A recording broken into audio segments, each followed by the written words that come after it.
I'm excited. Going back to the village.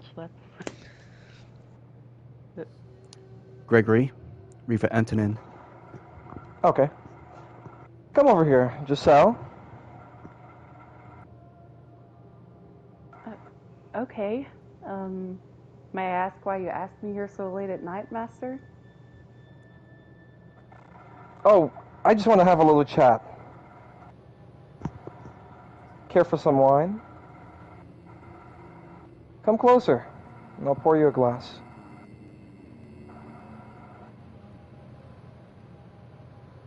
I had this wine imported from up north. They use very hard water, and like it rather tart, so it leaves quite the lasting impression on your tongue. And yet, it goes down so easily. You just can't seem to stop. What do you say? Have a sip. Or does your expertise as a trader allow you to evaluate a wine's quality without tasting it? No, but, Please, Giselle, don't trample all over my good graces. Very well then. I'll have a sip, Master, but no more.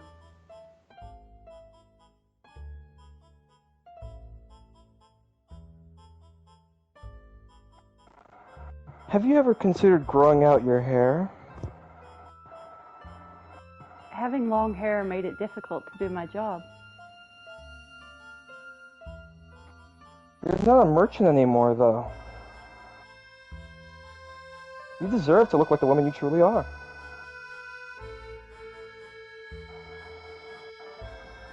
I have no doubt longer hair would accentuate your natural beauty. It's a gorgeous shade of black, so deep a man could get lost in it for years.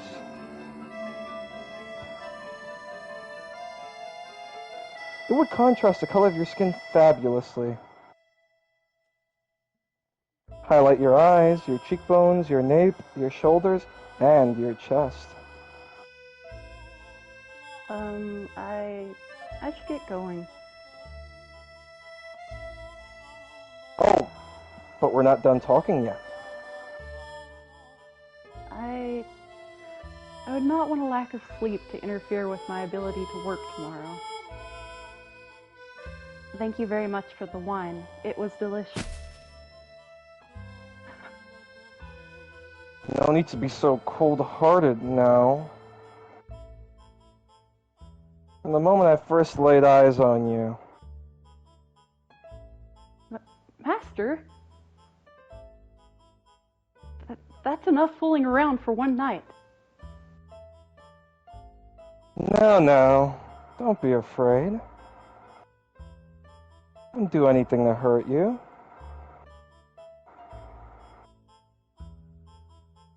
Simply want to express my love.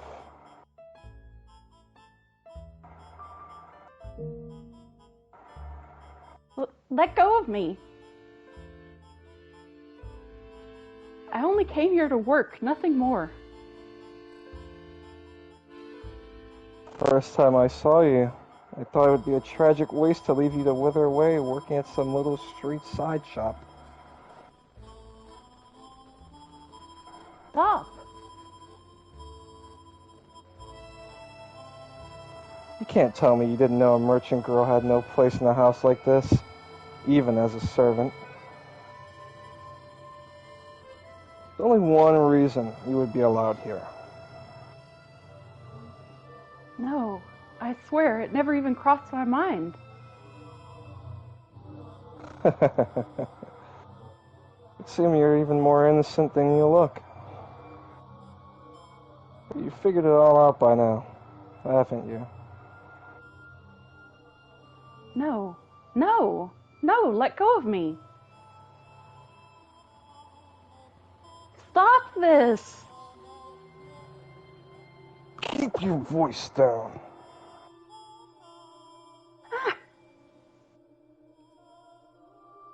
Do not shout, Giselle. If anyone were to find out about this, you would be the one shouldering the consequences, not me. But... You're a maid, and I'm the master of the house. Whose word do you think holds more weight?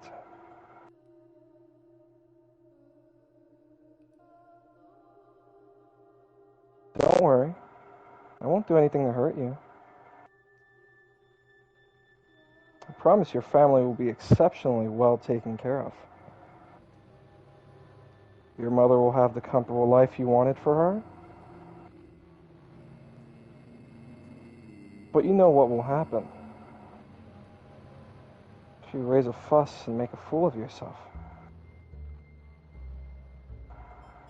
Not only will your family not get any of our money, and not only will your sister not get to marry, you'll all spend the rest of your lives on the streets. how could you be so cruel? This is blackmail. Blackmail? For a merchant's daughter, you don't know much about trade, do you? Then let me give you a little lesson about market value. The goods you're after, Giselle, are not cheap. Understand? Now, let me see that beautiful body of yours.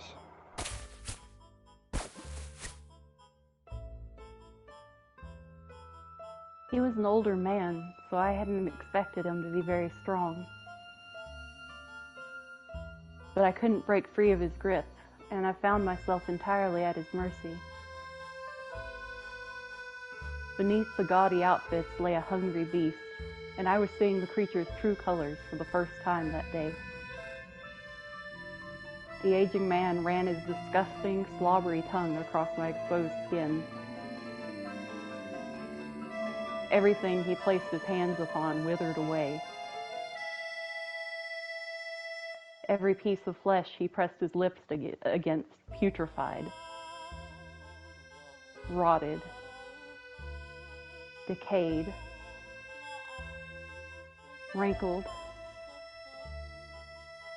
I trembled in revulsion, at which the man laughed, seemingly interpreting it as something else.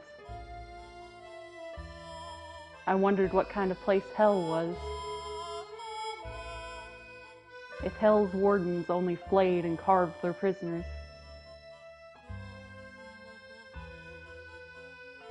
I would have preferred that instead.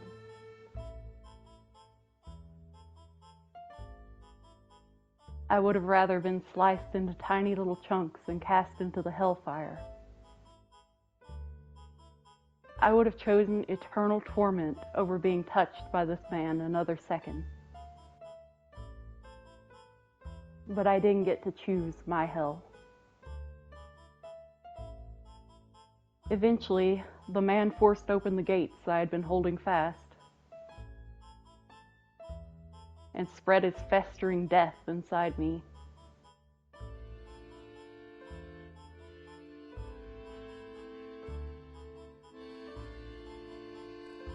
Listen to me, Giselle. It is in both of our best interests to keep this between the two of us. You can do that. Continue to do good by you and your family.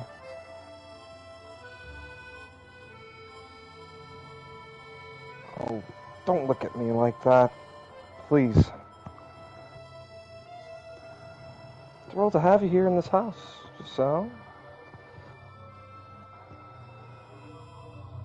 She has long since lost her mind, after all. It's torture just being in the same room. My sons, they hardly ever come home. But you, Giselle, you give me color to my dull life. Make it exciting once again.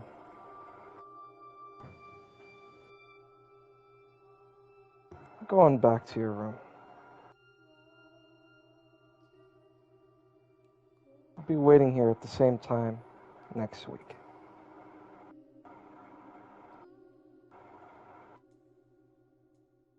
I couldn't escape from that man's grasp.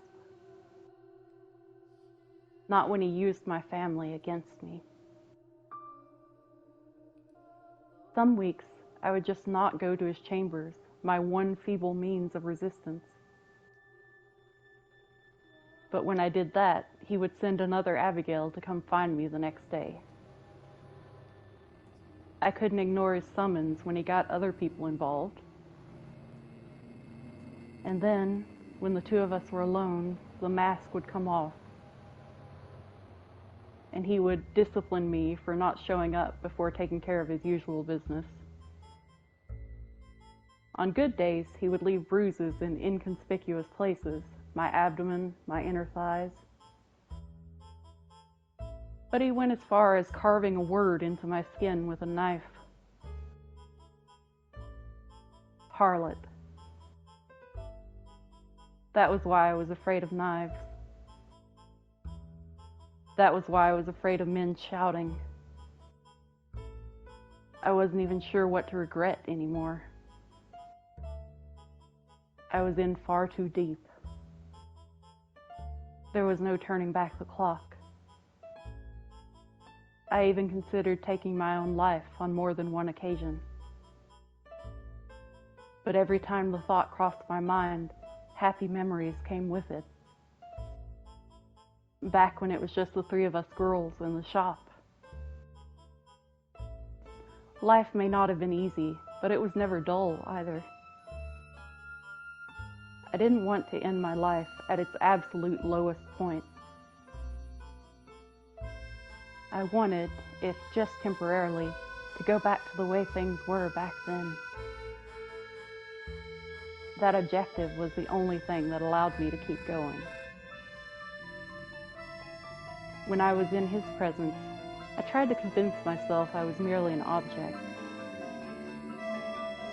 I had no emotions, so he couldn't hurt me. I was merely a vessel, a construct of flesh and bones. His hands couldn't reach my heart, for it was not connected to my body.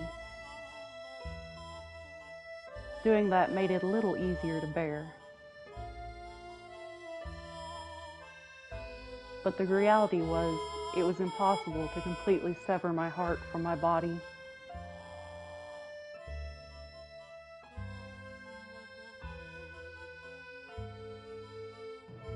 Light. You're Giselle, aren't you?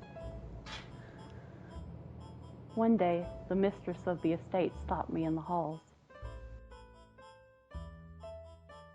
She had, supposedly, once been quite beautiful, but now she was only haggard and bony. Her skin dry, her eyes sunken, her hair faded and stripped of its luster, her head down, her cracked lips barely moving as she spoke. Age didn't appear to be the only thing working its merciless magic on her either. There seemed to be something eating away at her from the inside, too. Something that could burst at the lightest touch. Yes, I am Giselle. Is there something I can do for you? The mistress rarely ever left her chambers. I had been told it had been years since she attended family supper. So what would bring her to come looking for someone like me? You. What? I wasn't sure I wanted to know the answer. You're having relations with my husband, aren't you?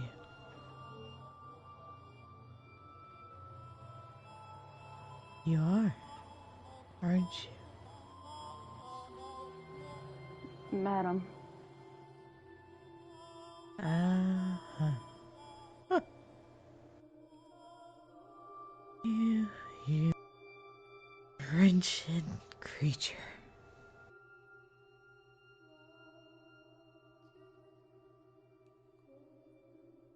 She was telling me the truth.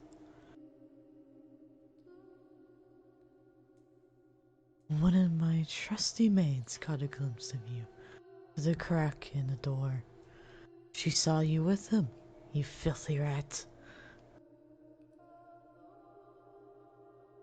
You seduced my husband.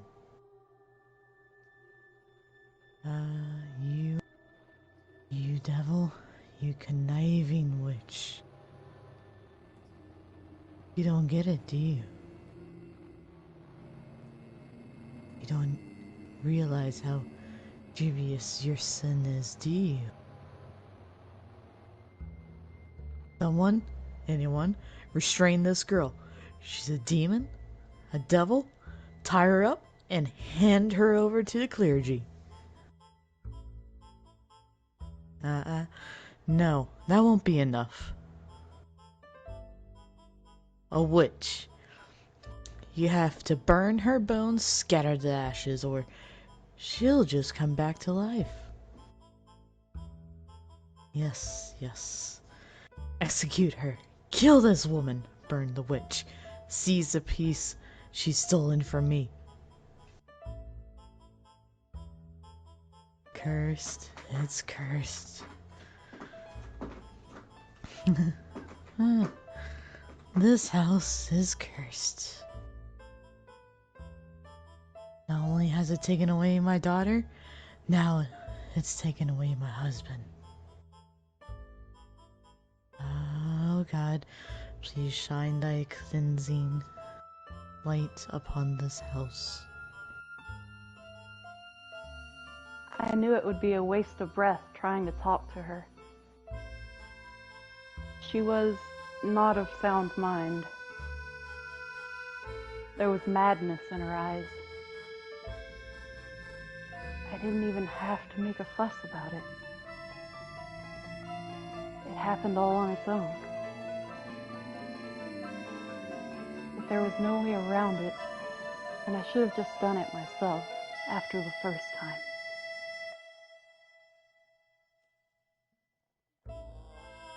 I didn't have the energy to argue with her, or to cry, or to shout. Before long, a crowd began to form around me and the sobbing mistress, and in it stood him. I assumed he would just stand back and watch. But much to my surprise, he stepped in with an embarrassed look on his face to try to settle his wife down and convince her not to have me executed. Maybe he did have a heart, after all. Or maybe he just wanted to save face. Regardless, instead of being burned at the stake, it was decided that I would be sent away to some remote forest. One of the previous Bollinger family heads had purchased a mansion there long ago, but it had been abandoned because of the stories people told about it. They said a cursed witch dwelled in the house. She had returned to life after being executed, and now skulked about in the darkness. It was the perfect place to banish a sinner. And so, accused of adultery, I was in a carriage on my way out of the capital the next day.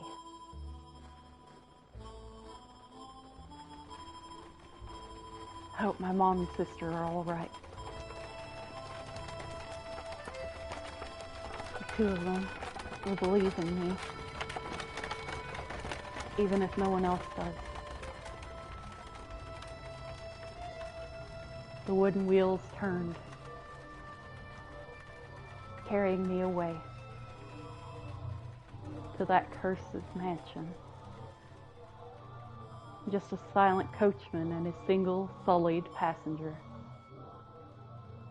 Looking out through the window, I could see the city walls slowly fading into the distance behind us.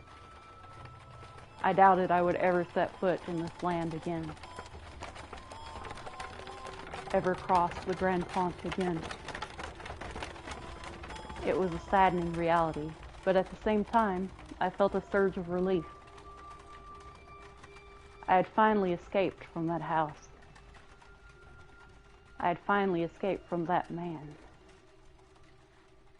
This sense of freedom slightly lessened the weight of everything else I was feeling.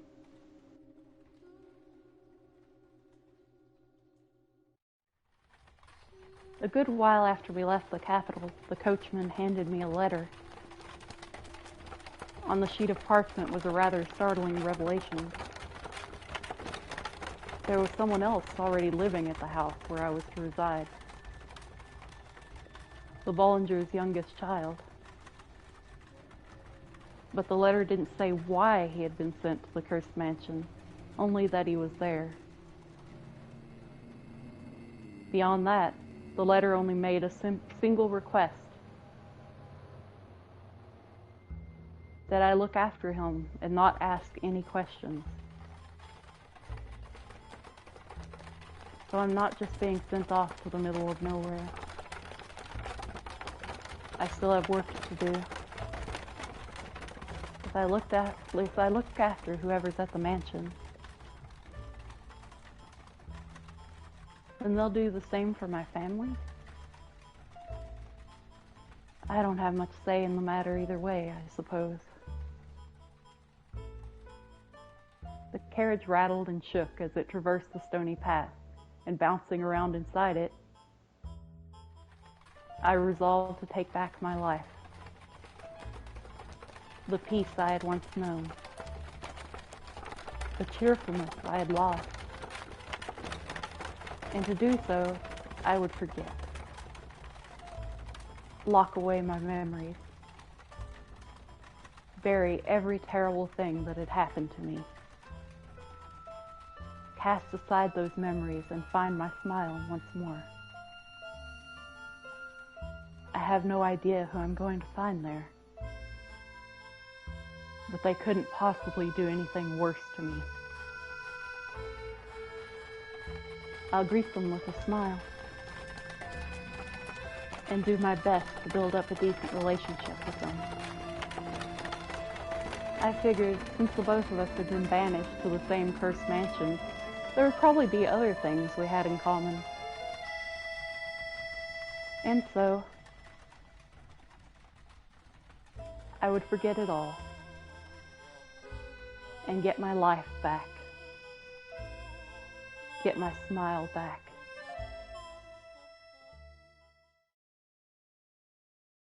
And that was everything that led up to me arriving at the mansion. All the wounds I never wanted to open again.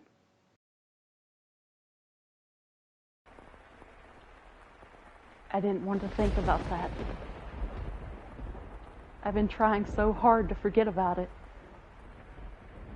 I wanted to forget all about it. So why? Why did you have to make me remember?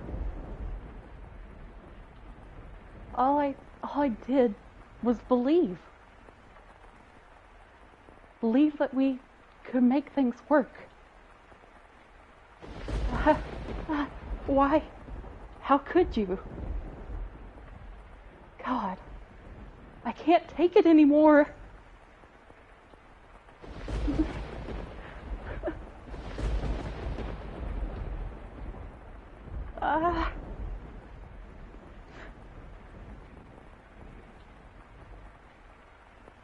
Once the memories had broken free, they all flooded back with perfect clarity. Exactly how he ran his hands across me. Exactly where he hit me, where he cut me. Like I was going through it again, this very moment.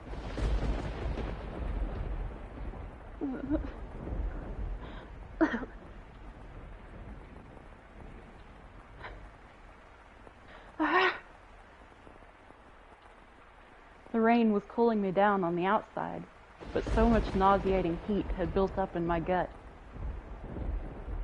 I vomited all over the ground. I threw up and I threw up and I threw up until there was nothing left but bile.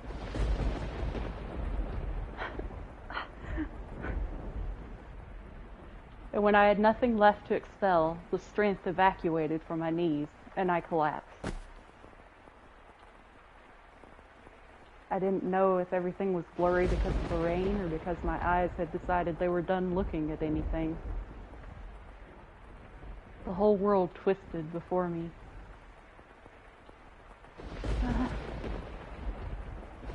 Michael's so different. My attempts to get close to him, to always keep a smile on, it was all a waste. The look in his eyes was terrifying. Like he didn't believe in anything at all. Though he probably wouldn't have believed me if I'd told him the truth. If he's convinced I have an ulterior motive, there's probably no changing his mind. Such a cold rain. If I lie down here and go to sleep, I wonder if all the warmth will eventually drain from my body.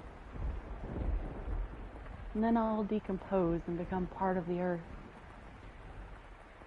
You know, that might actually be nice. I'd like that. I always thought I didn't want to die. That I wanted to go back to the way things were. But who cares anymore? I did my best after all, and that still got me nowhere. Cheerful Giselle was all just a farce. And when I'm dead, all my worry for my mom and sister will fade away with me. Oh God, I doubt you have a place for me on high. I am, after all, an unclean woman. And I've given up on living altogether. But even if I can't get into heaven, that's okay. I want release. The rain pitter-pattered down through the leaves overhead, chilling my skin. The cold spread through my flesh and into my bones, my heart and lungs and stomach, freezing me like a block of ice. My consciousness drifted away from me, and the world slipped through my fingers. More than fear, I felt relief.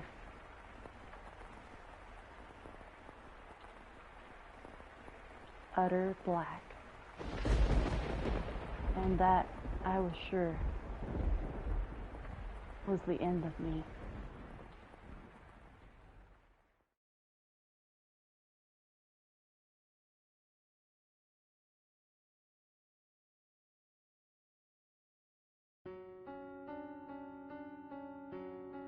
And that, I was sure, was the end of me.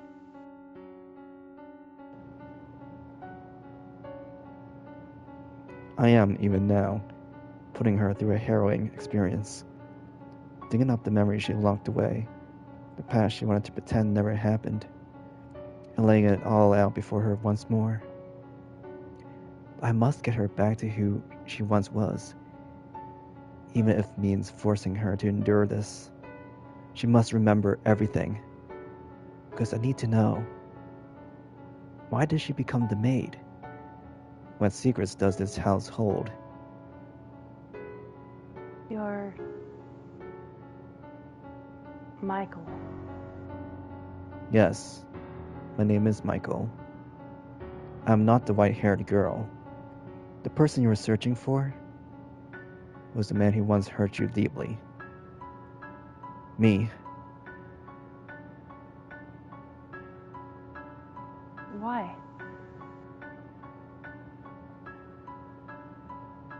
What is her why referring to? Why I hurt her? Or why I'm here? Or perhaps, why I didn't show up until now?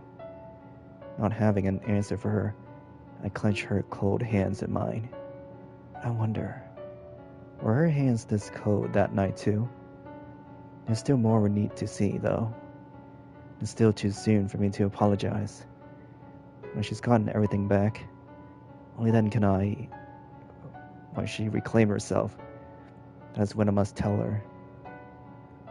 Now let us return to our past. Our story has only just begun. No matter what we thought or what we desired, no matter what we lost or how much pain we suffered, we must not shut this door.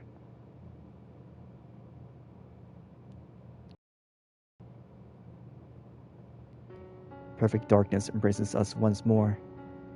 I can see nothing, not even the woman beside me. But I shall not let go of her hand. I do not want her to slip away from me. I do not want to lose her.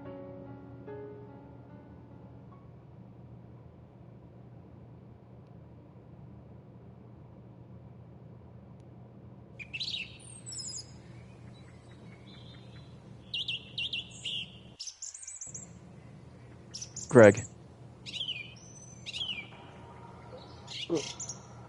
Hey.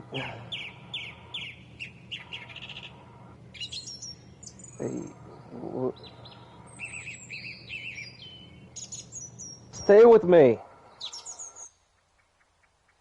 Are you alright?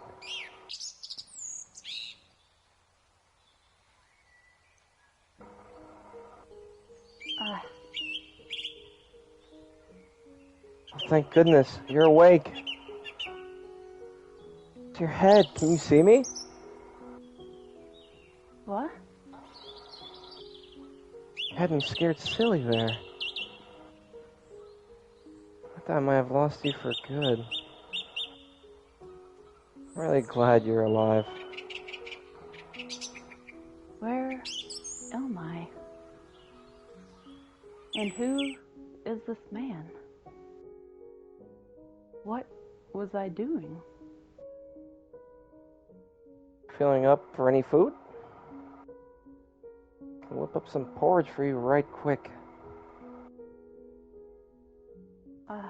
I was in the forest. It was raining.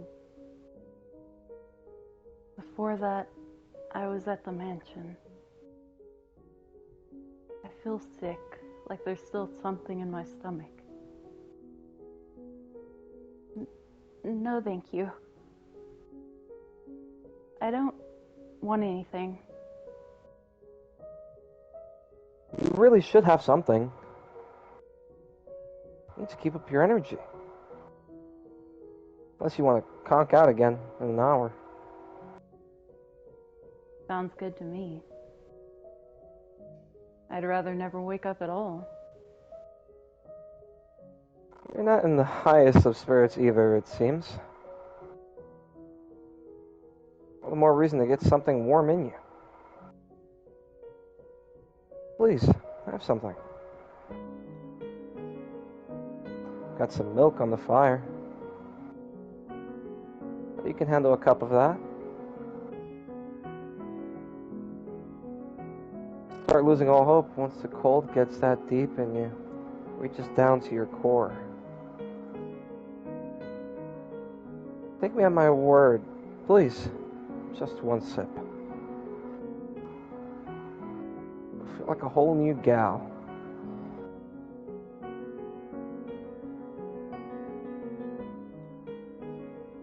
A heart-wrenchingly pleasant aroma wafted up with the steam from within the wooden cup. Succumbing to the sweet smell, I lifted the cup to my lips for just one sip. And the warmth that spread through me brought tears to my eyes. Perhaps there really was kindness in the world. A ripple spread across the surface of the milk. I heard a gentle sigh come from the man beside me. After which he said with a smile, You should take it easy for the day.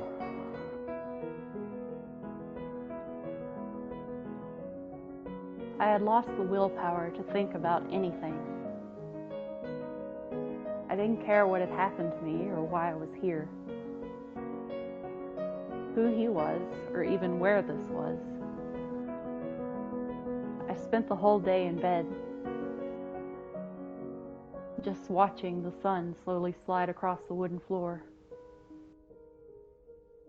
It felt like I was somewhere far, far away. At times, I felt like a lost child, and at times like a sickly old woman on her deathbed. Watching the sun travel gave me a renewed awareness of the passage of time, and the fact that each moment that went by was another moment I was alive. I realized then that it had been a while since I'd gotten more than a brief glimpse at any sunlight. It almost surprised me how colorful the world seemed beneath the sun's light, something I didn't get much of in the dark mansion. Only after losing something do you realize how much you need it. Warm milk, the light shining through the window, and a bed that smelled like springtime. With those three things, my heart slowly began to defrost, and I started to regain the willpower to stand on my own 2 feet.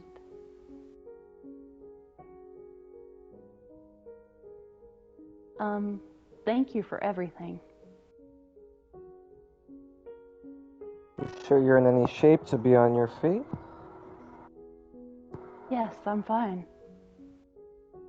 I'm not hurt. You looked pretty beat up to me. But you look a lot better now. You're talking a lot more clearly than before. You've been very generous despite having never met me before, and for that you have my deepest gratitude. Without your help, I would no longer be in this world. I don't deserve your thanks. You're alive now because God's guidance made it so. God. I came across you early this morning as I was heading into the forest to hunt. Imagine my surprise seeing a young lady like you on the ground in my path. What were you doing in the forest?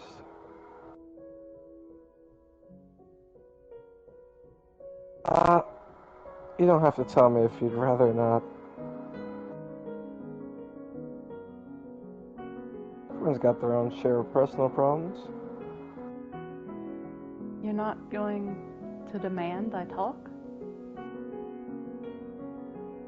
I have no reason to force you to do anything.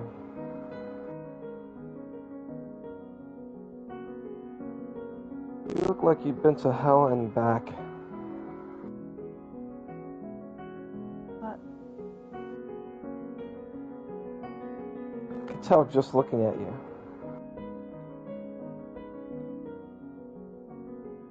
Now then, do you have somewhere you can go? Somewhere to go? Of course I don't. I can't go back to the capital or the mansion. If not, then why don't you stay here? Here? Sure, it's a small village. We're self-sufficient, and we all help each other out. No tax-hungry lords know we built the place up either. We keep everything we make. Pretty remote as a result, and the harvest isn't fantastic. But I'm sure you'll find it comfortable here. The rest of the villagers will be glad to have you.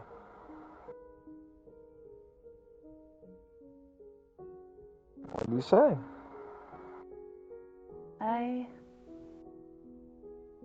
Sorry, Mom. What I'm about to do might make the rest of the family's lives more difficult. But I don't want to have to feel any more pain. If I really wouldn't be inconveniencing you, if it's really okay, then yes, I would like to stay here. That's great to hear. I was loath to send you back out there in your current condition. I haven't introduced myself yet, have I? How do you guys pronounce that? Amedee. How are we all gonna pronounce that if anyone has to say Amedee. Amedee? Okay. Name's Amedee. Amedee. Name's Amedee. It's one lonely villager of many. I'm Giselle. So, that's a beautiful name. If I'm not mistaken, there should be a vacant house. Clean it up, and you can call it home. I couldn't possibly ask for that. I doubt others would like it if I just took a house for myself. That shouldn't be an issue. I'm the village's representative, more or less.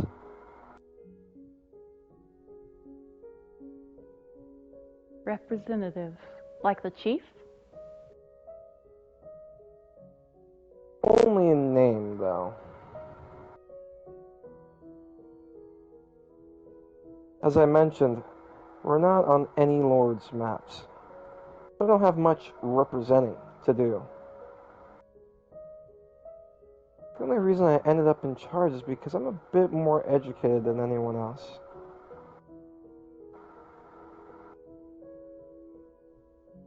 It was a long time ago, but I understudied with a priest. Because of that, I'm familiar with the Bible's teachings.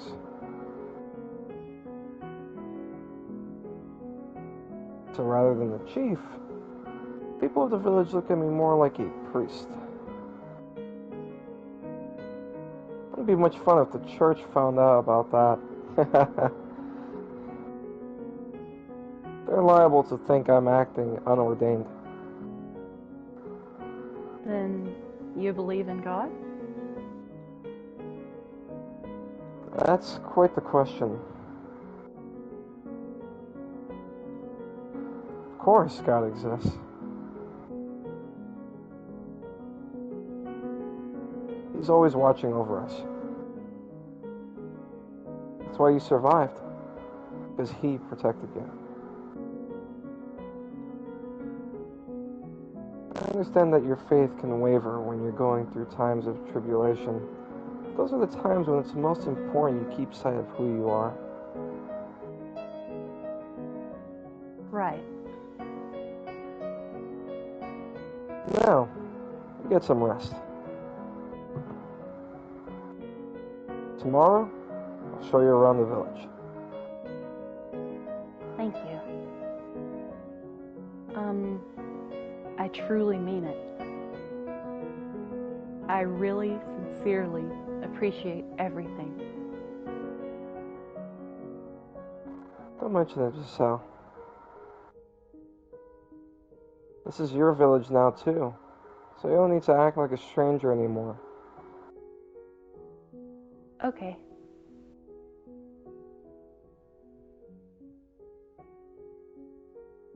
So he's Amedee.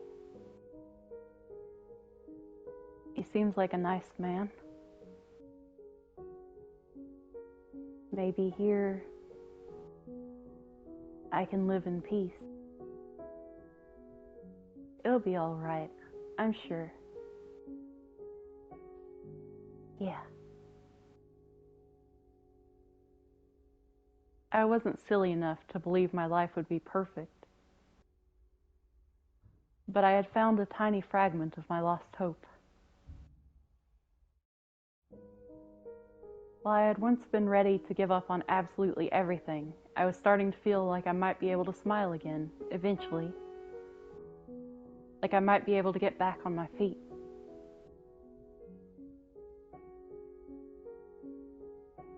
And in order to do that, I had to cast aside my past once more.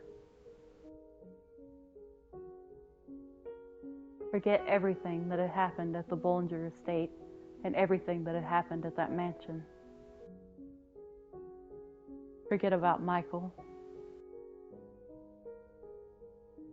There was one niggling curiosity, though, that I couldn't shake. Something he had said before I left. A very existence threatens to tear down that house. The cursed youngest son of the Bollinger family. Michael, who made a pact with the devil, who is supposed to be dead, was very much alive. What had he meant by that?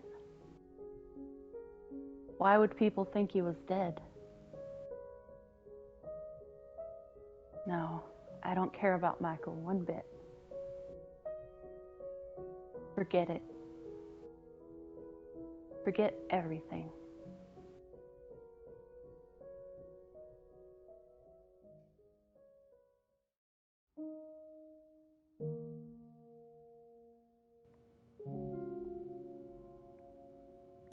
The house was, as it always been, wrapped in a thick silence.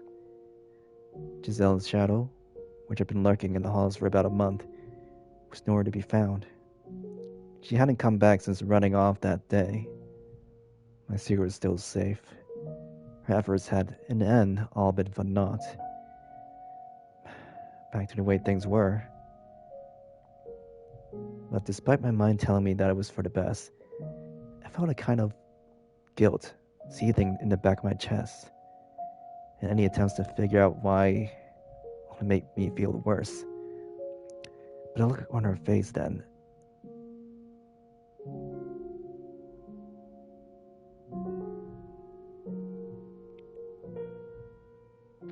Please, hear me out.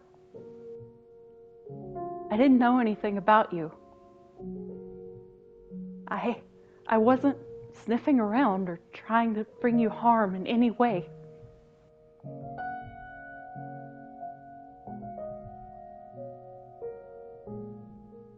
Was that really her just putting on the act because I revealed her scheming? She was screaming, though, and she looked genuinely terrified when she knocked my hand away. I'm not falling for anything. I just feel like I know that frenzied panic.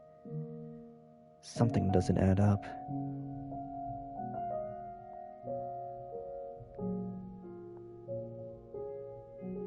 Be quiet. Silence, please. My head was pounding beyond belief. I couldn't stand anything.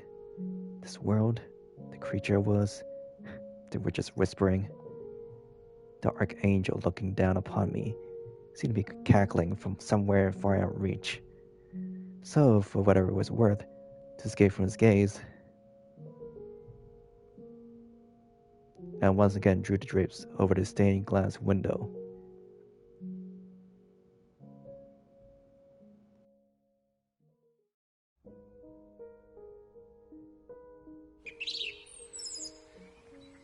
Whoa, it's someone new! Greg. Hey, where are you from? You gonna be here long? Are you?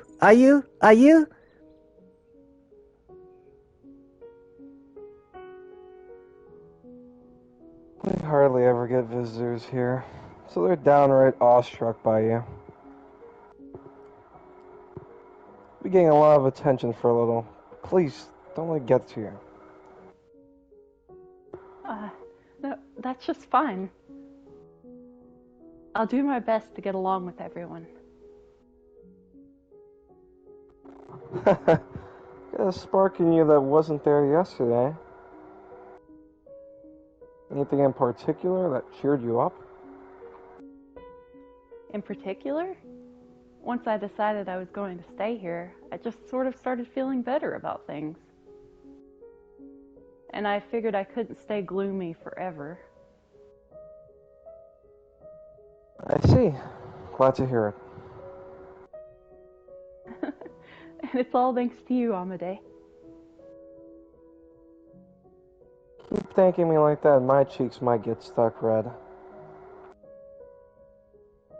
In any event, I'd show you around yesterday, so how about we do that? Lead the way. That said, we're a modest little village of about 100. Everyone knows everyone. For that size, it looks pretty big to me. Amedee taking the lead, we walk through the village, passing by crop fields and milk cows, presumably shared among the villagers. Houses were scattered across an area that seemed far too large for only 100 people. Actually, getting a better look at them, the buildings were dilapidated, looking more like ruins than residences. Once upon a time, this was a city rather than a village. When your ancestors lived here? Oh, we were drifters fortunate enough to come across some decent looking land, so we stuck around. How do you know what it was like before then? There were a few stone tablets left behind, based on what we were able to extract from their texts. This area used to be a large city with a booming economy rivaling that of the capital. There weren't hundreds, but thousands of people bustling about. Merchants from afar came in droves. It was much like how the capital is now. Actually, this area was more open to foreigners. People of all different races, speaking as many different languages. It was evidently quite the sight and sound. I had no idea there was a city here. That's what happens when the place is wiped from mystery.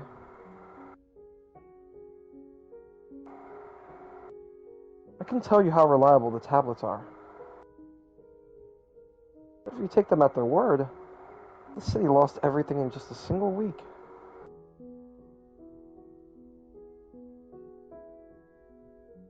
What? People, crops, livestock, all dead. Maybe it was a natural disaster, a famine, a plague. Can't say for sure. This is what the tablet said, though. We have been cursed by the witch.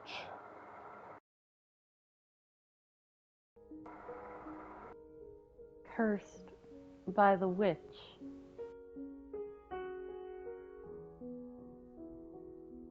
Look over there. You see that river? There used to be a magnificent bridge crossing it, but there's hardly anything left of it.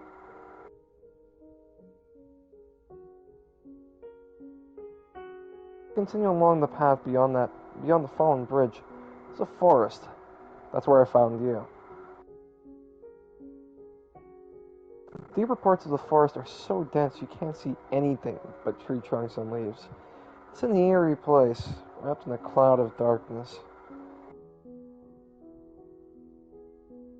If you make it through that, there's a mansion, which is said to be cursed.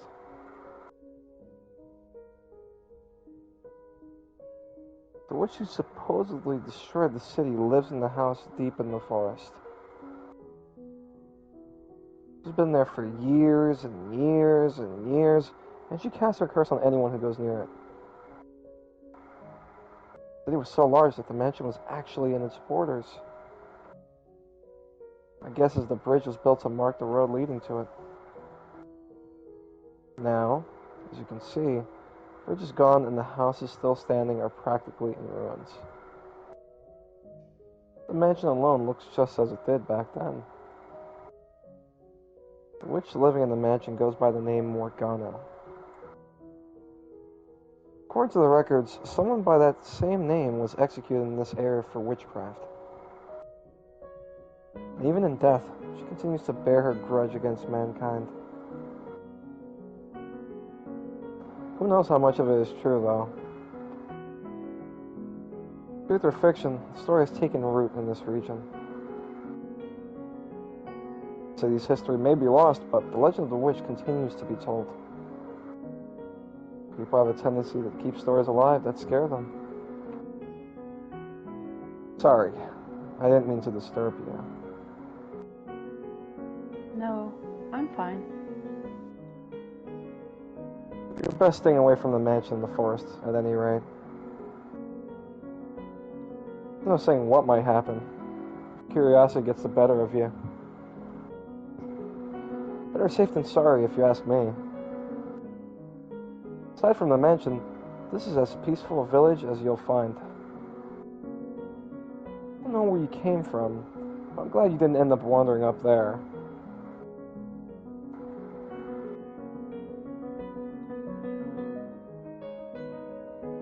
I know all about the mansion and who lives there. I was there, after all, with Michael for a full month. But I don't remember any cursed witch.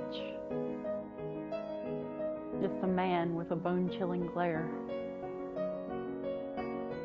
Maybe the rumors about a witch living there were spread by him. Or perhaps even his family. I could see them doing that. But none of that matters to me anymore. I'm never going anywhere near that house again. The witch's curse, Michael, they're nothing to me.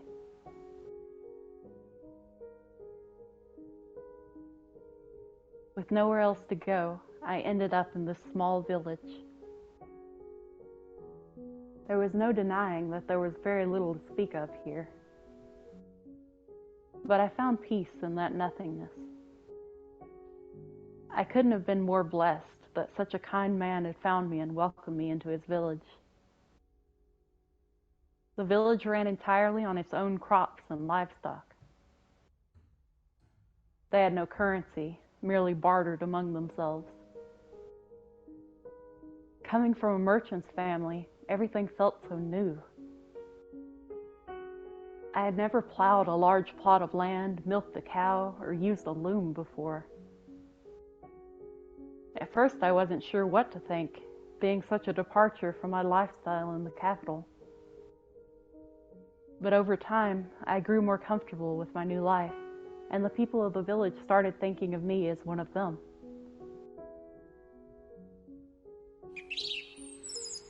Light?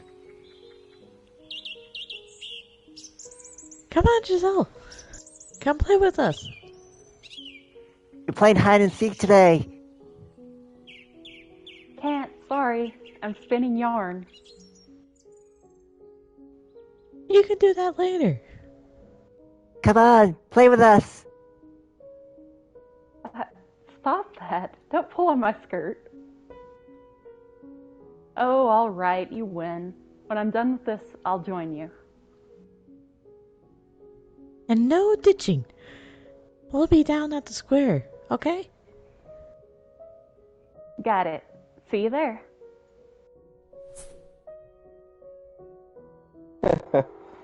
Kids have taken quite a liking to you.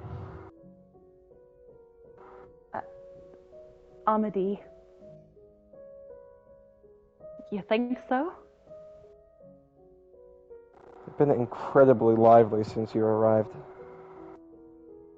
Children are more sensitive than adults. Sensitive? They're very perceptive of how others are feeling. If you begrudgingly play along, they'll pick up on that quickly. You like children, and that's a wonderful thing. There's not a good woman in the world who dislikes children. Why, thank you. I don't think it's so much that I like them, as I'm kind of like a big kid myself.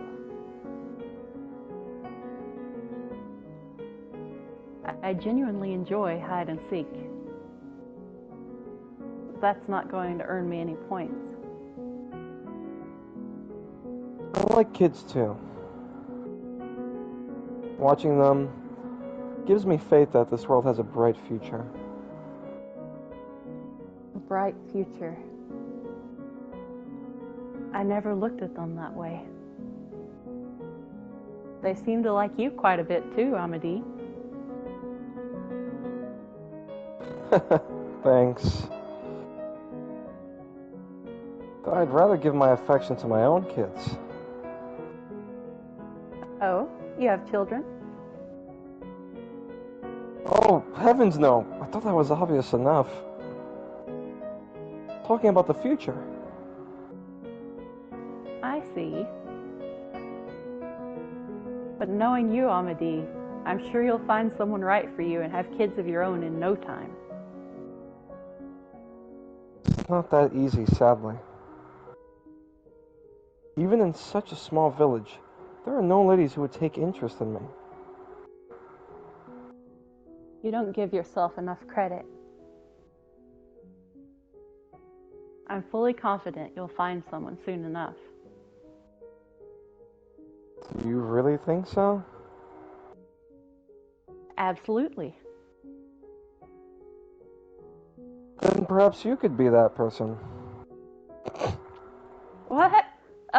Pardon? I won't pressure you into it, of course. But I think it would be marvelous to have you in my life in a bigger way. But it's a little soon for me to think about settling down like that. It is pretty sudden, I admit. Take all the time you need to consider it. All right. I have to go play with the kids now. Have fun. I wonder if he really meant it. Amedee is a nice fellow. And I'm sure living here would be wonderful. But I can't help feeling something isn't right here.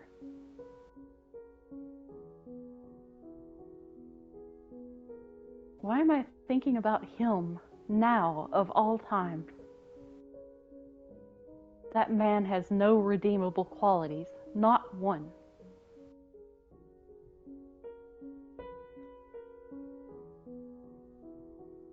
As it turned out, Amedee was serious about his proposition, and he brought it up every time we ran into each other.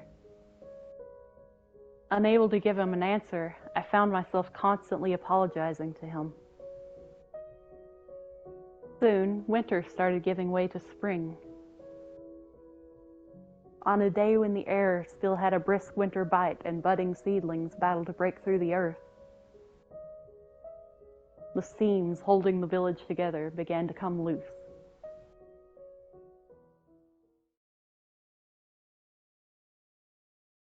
That day, the village men were gathered in the square talking. They all had stern looks on their faces. It was clear that something had happened. I obviously couldn't stick my head in, so I waited until they were done and caught Amedee. While it was rather awkward, I was still more comfortable asking him for information than anyone else. Actually... With a dejected look on his face, he started explaining. The Lord found out about this village. What? He said he's going to place this land under his rule. Meaning he'll start collecting taxes. In addition, he's also demanding we pay 5 years' worth of back taxes for unauthorized use of the land. What? That's ridiculous. Yes, it most certainly is. We obviously don't have the means to pay 5 years' taxes. No reason for him to take over this village at all. Completely isolated from the surrounding area, after all. But if we resist, he could send soldiers. It doesn't matter how absurd his claim to the village is. We have no choice but to comply. That's terrible. What are we gonna do then? We're going to do as the Lord demands. 5 years' taxes will have to be paid in installments. Some of the men suggested we abandon the land and find somewhere else. It would take time to cultivate the land and plant new crops. It's no trivial task. We'll just have to make do with these changes. We'll use more of the land to grow and try to be more efficient. Will you help in the fields? Of course. This village is my home now, too. Thank you, Giselle. It will be difficult, but if we all pitch in, I'm sure we can get through this.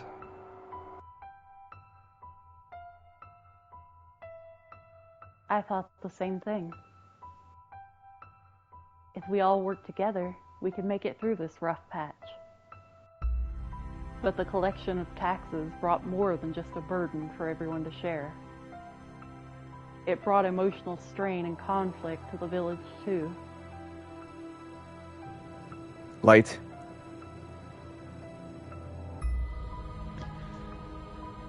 Your family had more hands to work the fields. I have a sickly child. You expect him to work any harder than he is? I know you're hiding grain in your cellar.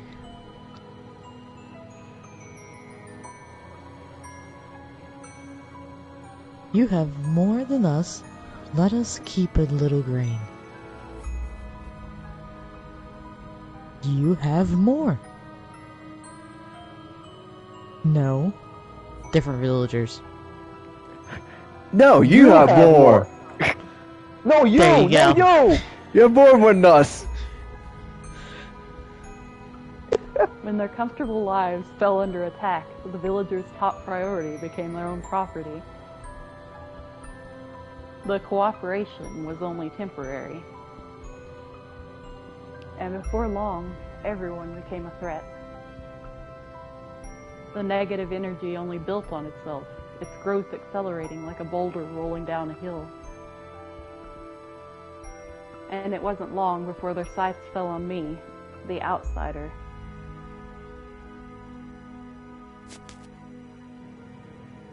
Come on, get moving.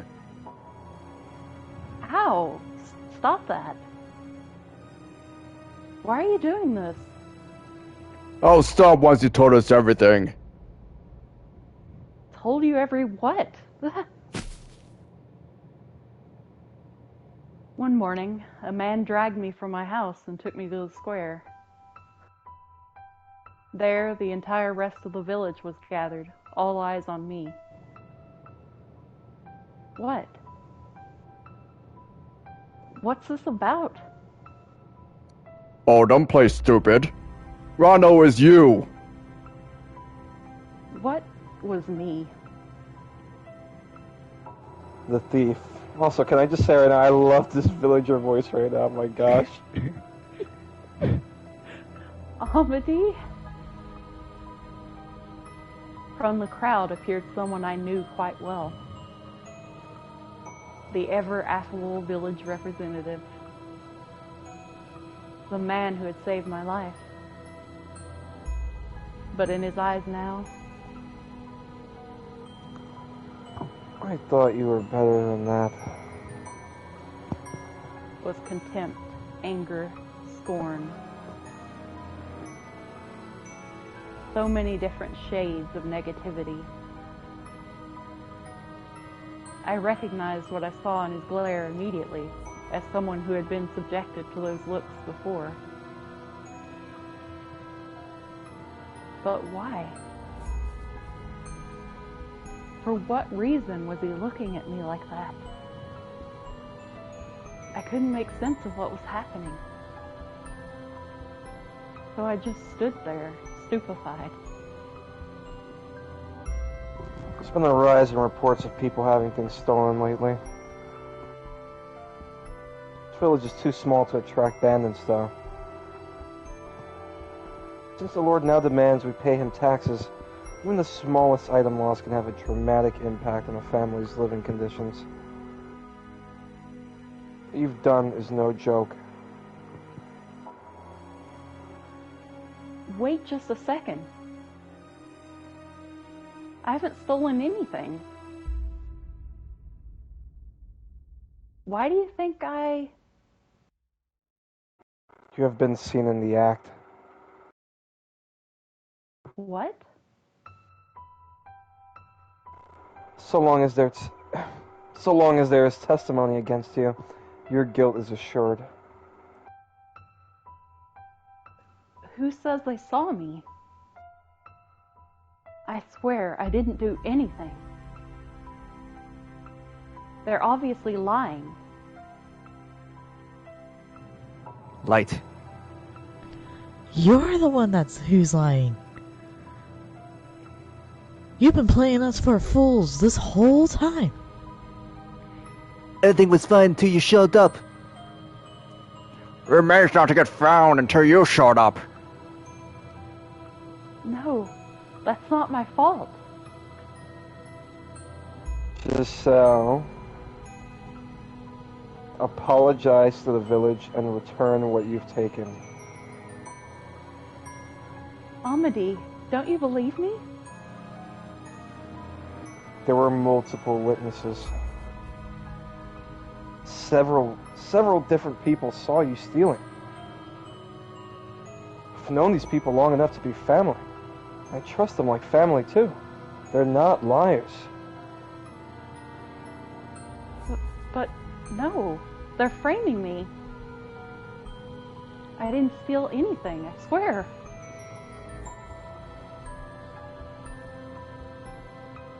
Framing you? Now, you want to put this on us, woman? Unbelievable! Have you forgotten we welcomed you into our village? Amedee, please believe me. You of all people should believe me.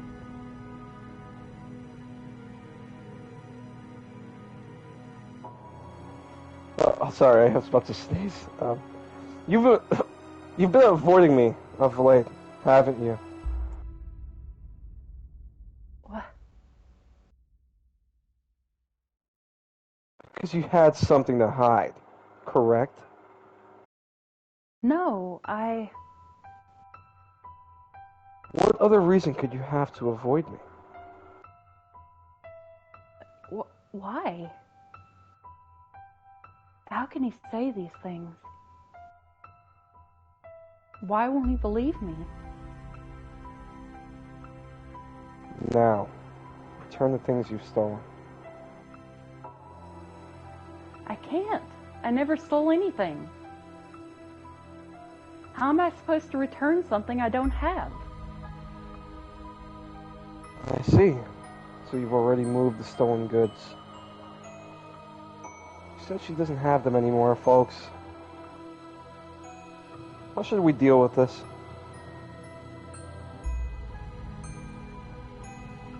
Rough her up till she talks. Rough her up till she talks! Yeah, she's not getting off that easy. This bag our property.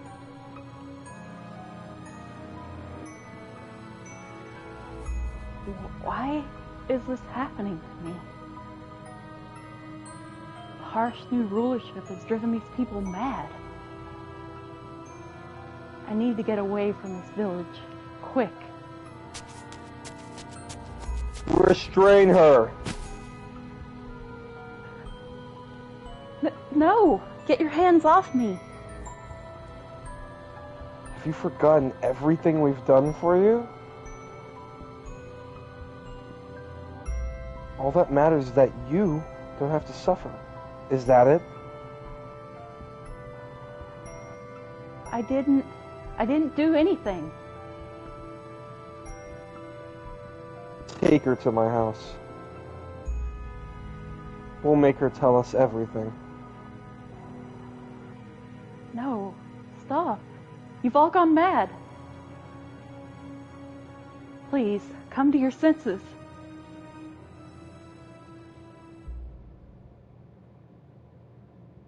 With men on all four sides of me, I was dragged into Amedee's house. He sat coolly in a chair, and they shoved me to my knees before him. I'll ask you this one more time, Giselle. Where did you put the things you stole? And I'll keep giving you the same answer. I didn't take anything from anyone. Please believe me. Do you swear with God as your witness? I do. I swear with all my heart.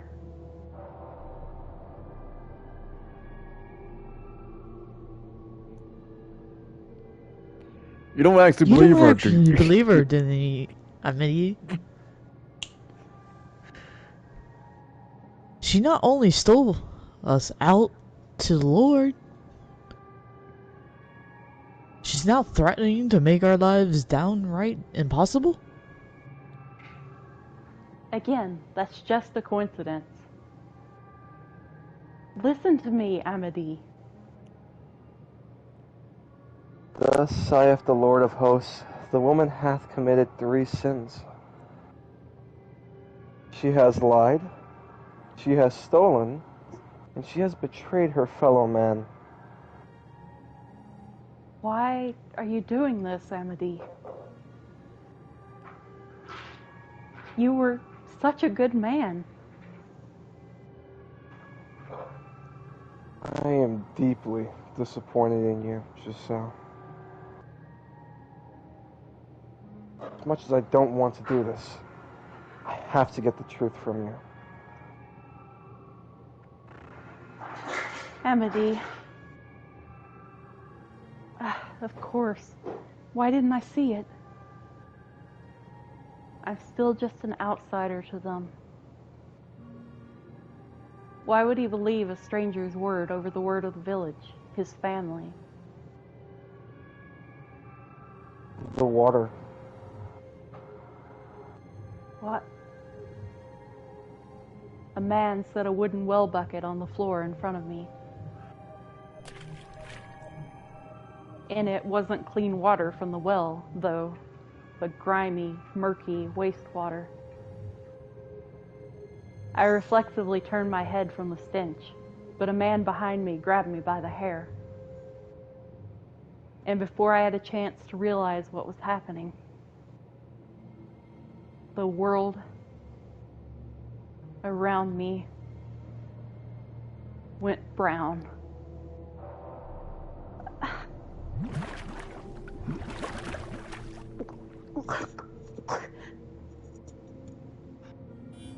I struggled with all my might to break free, but my arms were tied behind my back and I didn't have the strength to overpower the man holding my head down. Reflexively gasping for air, a stream of filthy water poured into my mouth.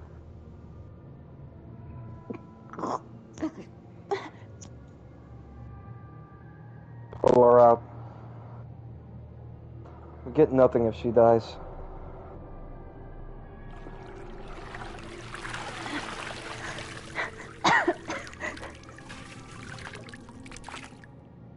Put her back in. Keep at it until she decides she's ready to talk. No!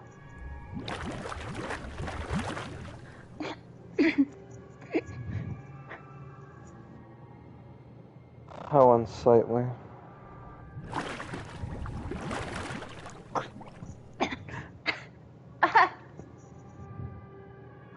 To think I ever considered marrying this woman.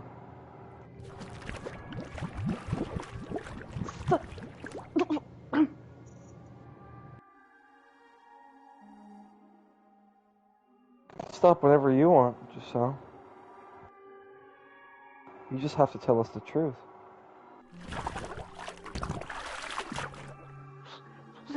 Please.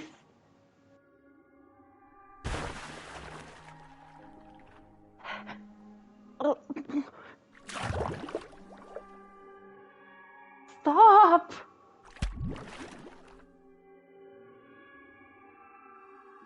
I was given no time to rest.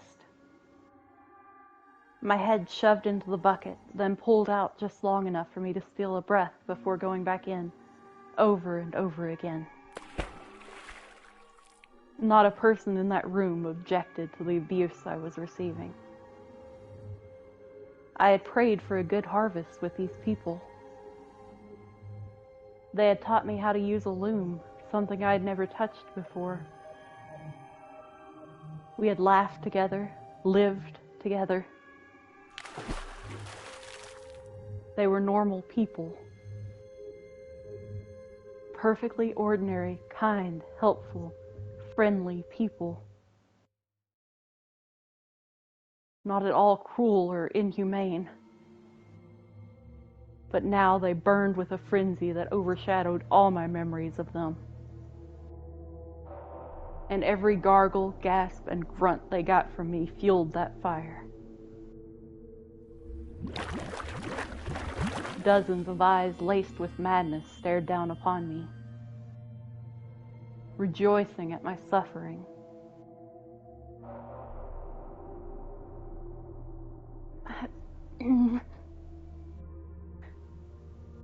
My consciousness was slipping away from me. I thought I could hear laughing and chattering, but it all passed through my ears as mere noise, nothing I could make sense of. Wait.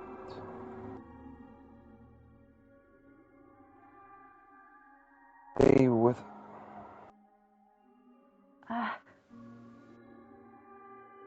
Stay with me. The... Thank goodness you're awake. Wait, what was I just doing? Ah, right. I was in the forest, on the verge of death. Then Amedee found me, and... We almost lost valuable manpower there. We were just discussing what to do about you, so... we decided to make you village property. No, he didn't save me. If you agree to work for us, we'll put this whole nasty mess behind us. You may be worthless in the fields and terrible with the loom, but there's plenty you can help with. What are you going to make me do? You'd like to get your hands dirty. And considering I found you half dead in the forest, I doubt the rest of you is any cleaner. Amedee... Seems we've come to an agreement.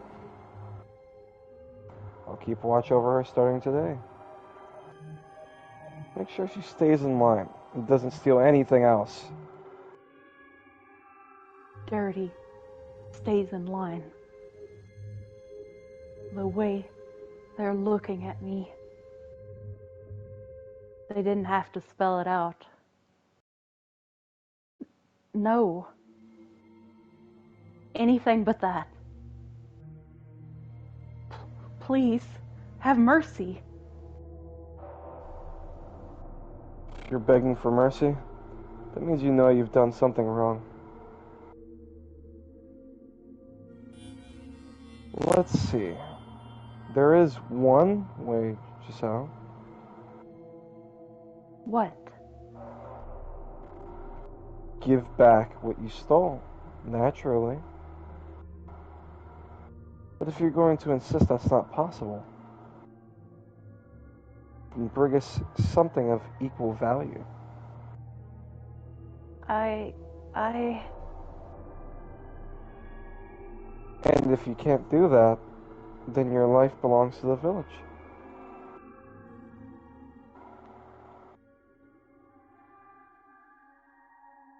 The men were cackling. They knew I couldn't do it. And they were enjoying watching me squirm. Take your pick, Giselle. Something of equal value. If I can get that, then you'll set me free. In that moment, a little bit of darkness bubbled up in my heart. Something maleficent whispered in my ear.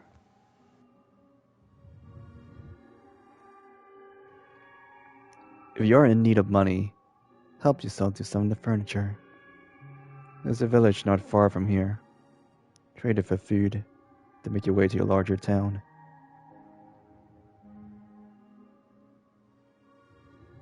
I think I know where you can get something worth more money.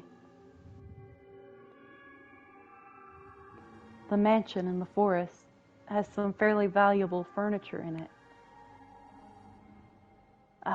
Oh God. When did I become... You can steal some of that to sell for good money. Such a despicable woman. You mean the cursed mansion? You expect us to go there? Are you out of your mind? Anyone who goes near that house is killed by the witch's curse. There is no witch living there. There is no curse. So, what do you know about that mansion? I lived there for a while. Well, for a month. You what? The son of a noble lives there. He's human, and he's alone. Noble? What's a noble boy doing this far from the city? I presume he was banished there. I was sent to the mansion from the capital to act as his servant. There was plenty of value in the house. Shelves lined with books. There should be more than enough to pay the Lord 5 years' worth of taxes. Is what you're saying true? I would not lie. As bewilderment spread through Amedee's house, I was unable to look at anything but the floor. I couldn't stop trembling. To protect myself, I had sold out Michael. You swear there's just a single man living in that house? Yes, it's only him. All right. If it turns out you're lying, you'll pay. Okay, everyone, you heard her. Tell all the young men to get ready. We're going up to the mansion in the forest. And just to be safe, make sure everyone brings something they can use as a weapon. And you, Giselle? You're coming with us. You'll be leading the way. Listen to me. Don't think about trying to run. Right.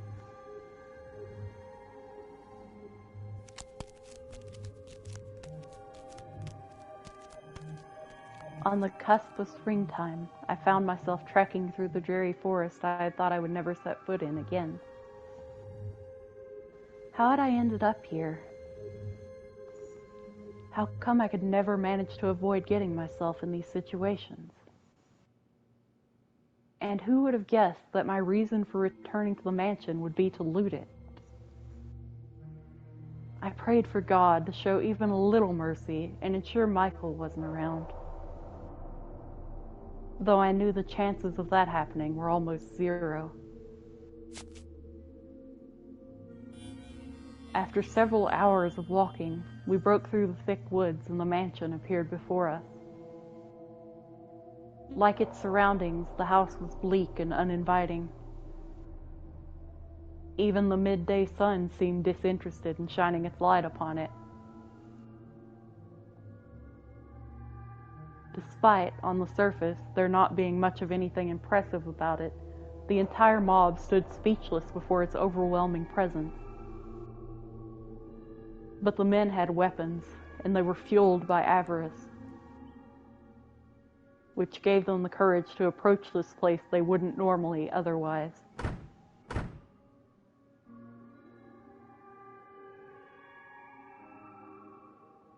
Door won't open. I think it's barred from the inside. It seems someone really does live in this cursed place. I'm honestly surprised. And more so that it's not a witch, but just a noble. The door is old. We could break it down. Yeah, let's bust it down. Hold on, there's no need to be barbaric. Did you even consider knocking on the door like normal people?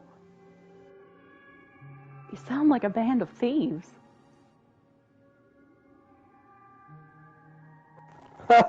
That's something else coming from you. What do you think proposed this plan, Giselle? You! Alright, men.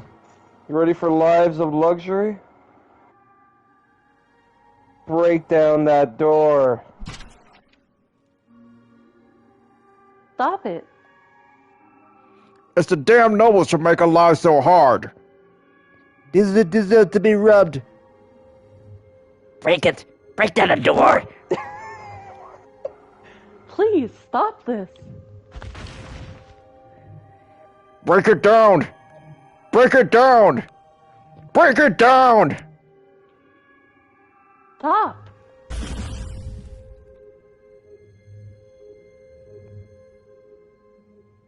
All their repressed emotions detonated. They battered the door again and again and again. And in a few minutes' time, it was on the verge of collapse. They shouted and cheered and hooted like madmen. As my peaceful life came crumbling down around me, growing lightheaded from the anxiety, I squeezed my eyes shut, unable to bear it any longer, when the deep groan of a door opening echoed through the forest. It would seem you are not aware whose house you're trying to break into.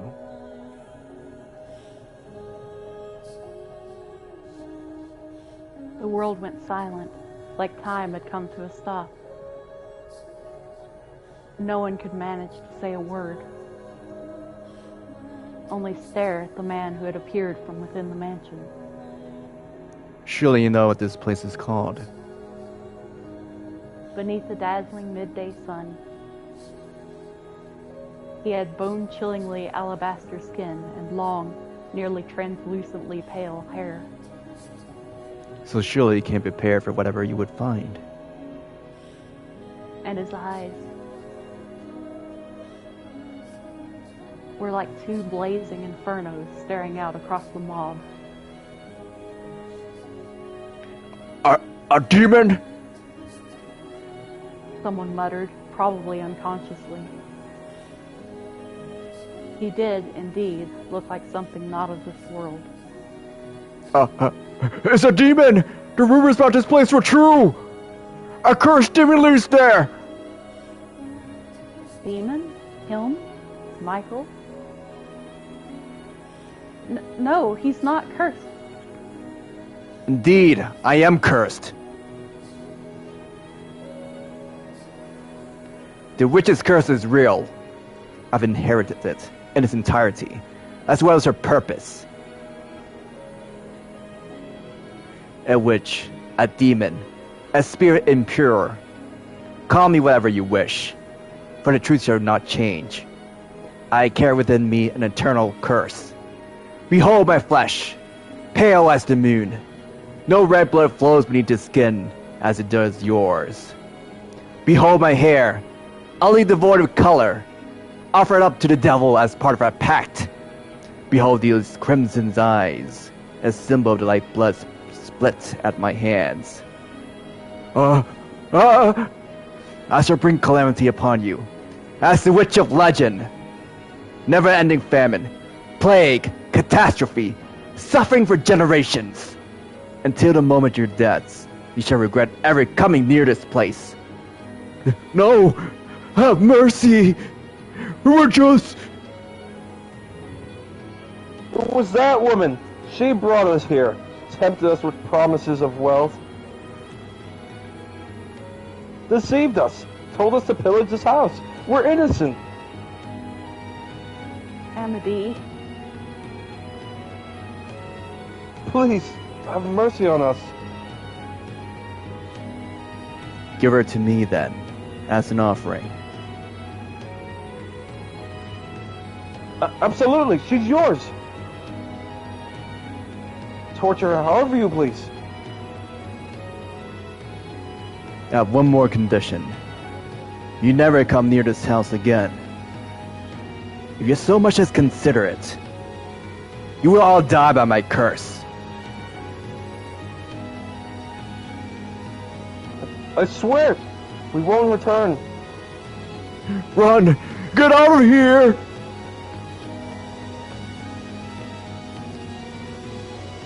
without so much as a glance back, the villagers scrambled into the forest, and Amedee, the man who had rescued me that night, went right along with them. Is there kindness in the world? I wasn't sure what to think anymore. Don't think I'm helping you. His voice rained down on me, but I couldn't lift my head. There was such a gaping void in my chest. I had no idea what questions I should be asking anymore. What I should be angry about. What I should be sad about. Not even the first clue. Look at me. Look at me, Giselle. Tell me, is it true you returned to the mansion to plunder it? That you brought these men here to rob me of my valuables? Answer me, Giselle. Yes, it's true. I persuaded them to steal from you.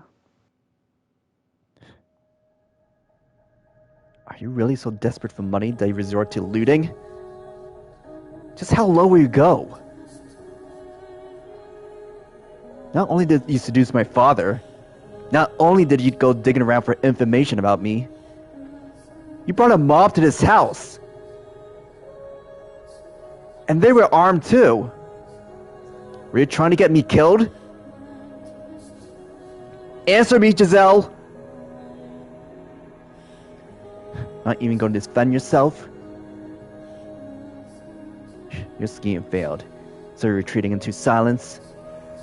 For God's sake, you sicken me. I'm done with you.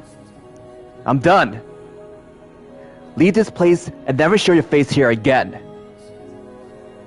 As he shouted at me and I stared into his fiery red eyes, a somewhat inappropriate thought crossed my mind. Huh, so he can get emotional like anyone else. And my heart, stripped raw and cast out to sea. finally sunk deep enough to be crushed by the pressure. To me, What? if you want me gone, then kill me. You can do that, can't you? You can use your curse to kill me, can't you? Then do it. Right here. Use your power. Take my life. And if you don't want to do that, stab me with your knife. Kill me.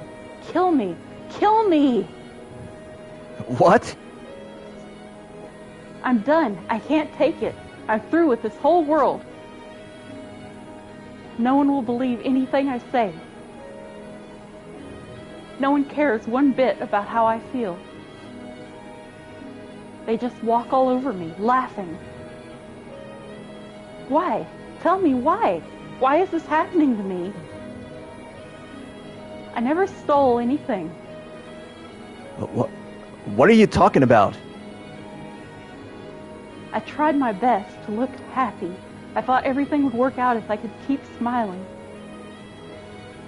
I believed that would make things better. But nothing ever got better. What did I ever do? Tell me, what did I do? But you... All I ever did was believe. Tried my best to survive, to always wear a smile. But if everything's going to be my fault, and I have to deal with that for the rest of my life, then I'm done. I don't want to live anymore. I don't want to live in this world anymore. Calm down, please. I don't follow what you're saying. My understanding is that you desired money, so you brought that mob. Before that, you used my father. You wouldn't believe me even if I told you the real story. You'll take your family's word over mine. You don't have any idea what I went through there. How hard it was just to keep myself together. What? I never wanted riches. All I wanted was a decent enough wage to allow my family to live comfortably. That's all I wanted.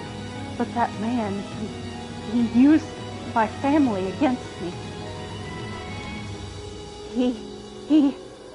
He made me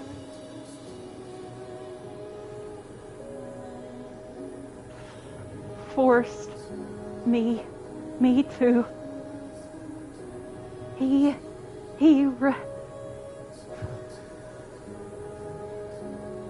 raped me. What? Again and again. No matter how much I resisted, he wouldn't stop. Again and again. He threatened me, beat me, cut me with a knife. Over and over again. What? My father? Raped you? No one would believe me. I did nothing wrong. You don't believe me either, do you? So I'm done. I don't want this body anymore. I don't want to live like this anymore. I can't take it anymore. Help me, please. Set me free. Kill me. Kill me already.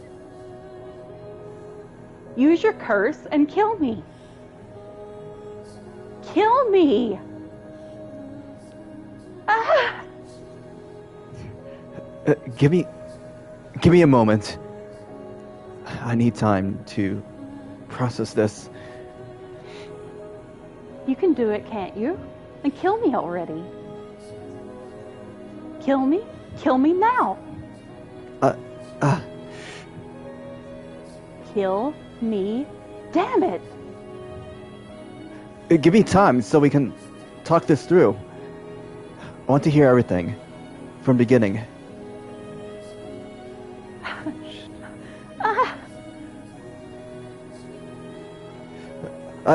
Inside. Let's go inside and talk. The light hurts my eyes.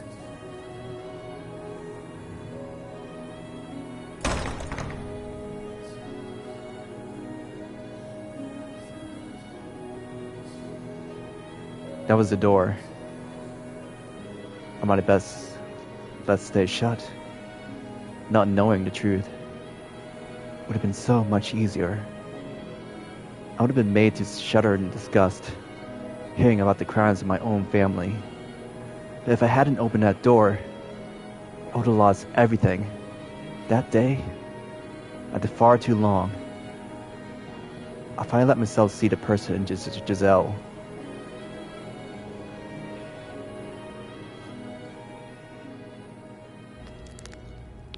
Giselle didn't recover for some time after I managed to get her inside. Unsure what else I could do for her, I had her sit before the fireplace and waited in silence as she sobbed. I had no idea what one was supposed to say to someone who was crying. Was it normal to offer them a warm drink? I didn't know. I did know I needed to reflect on the things she had said outside and try to make sense of them. And from there, calm myself down and prepare for the conversation we were to have, as unpleasant as I wish it would be. A considerable amount of time later, Giselle's sobbing drew to a stop, an oppressive silence stepping in to take its place.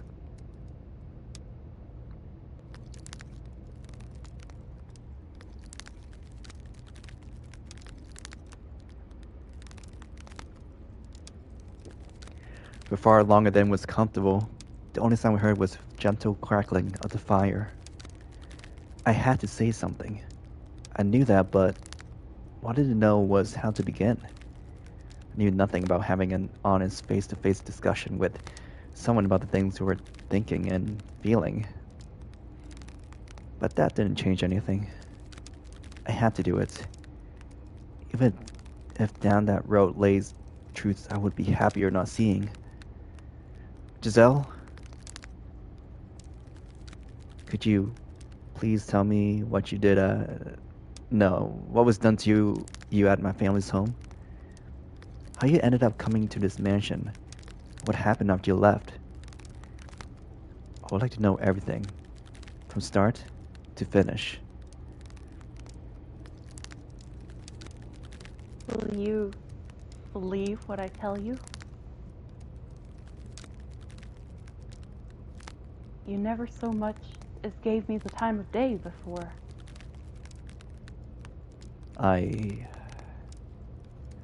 And I very much doubt you'll find what I have to say agreeable. Do you still believe me, even then? Believe my word, a stranger's word? Over your family or the people of the village? I cannot yet say. I must see what you have to say to make that decision. I suppose that might be better than you saying you'll believe me unconditionally. All right, I'll tell you everything. Just know that nothing I say is a lie. Understood.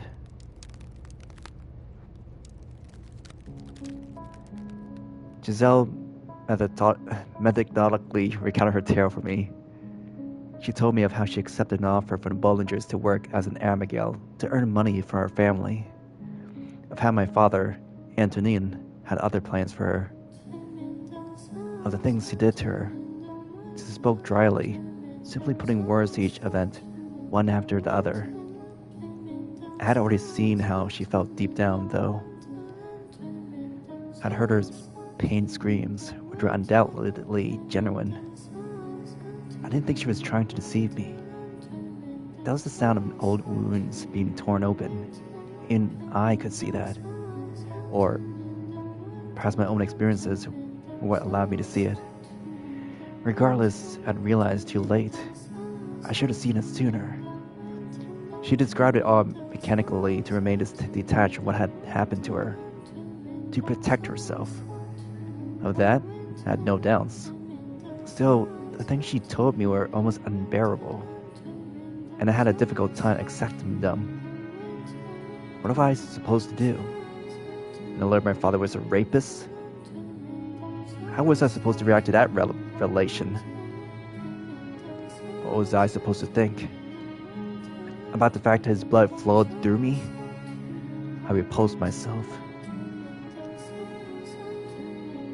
You want all the details What do you mean? of the wounds he gave me? I still have scars from the things he did. If you don't believe me, I can show them to you. No, that won't be necessary. I see. That's a relief. I don't think I could have handled that right now. I didn't turn down her offer for her sake. I only did so because I didn't think I could take anymore. I averted my eyes to protect myself. Why? Had I taken my mother's word, brushing aside everything Giselle had said and done? I knew good and well my mother was no longer in her right mind. So why had I thought her letter the truth? Why had I been unable to think rationally? There were, I believe, several factors. My childhood, my past, the witches' whispers, and above all, my own character, consumed with distrust for everything. I had to face it now, to open my eyes once more to look at everything I had pretended away until now. I was not completely blameless for her suffering, after all.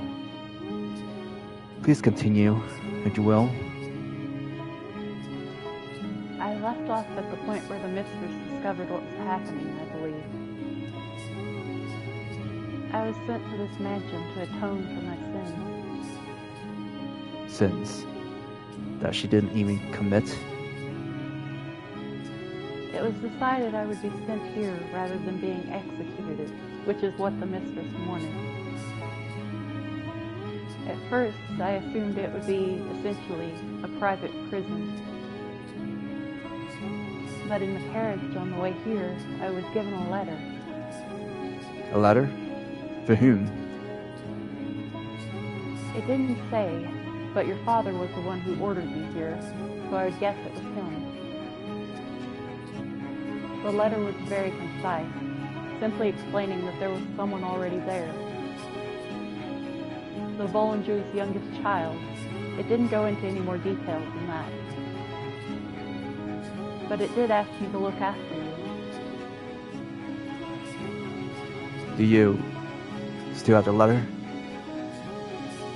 I don't. The coachman took it back after I was finished. Thinking back on it now, that was rather strange of him to do. It was just a harmless letter. It was anything but. What? It was my father wrote that letter. He believes me to be Des, who had sincerely thought he was banishing you to an empty house in a remote forest. The writer couldn't risk leaving anything that might suggest I was still alive.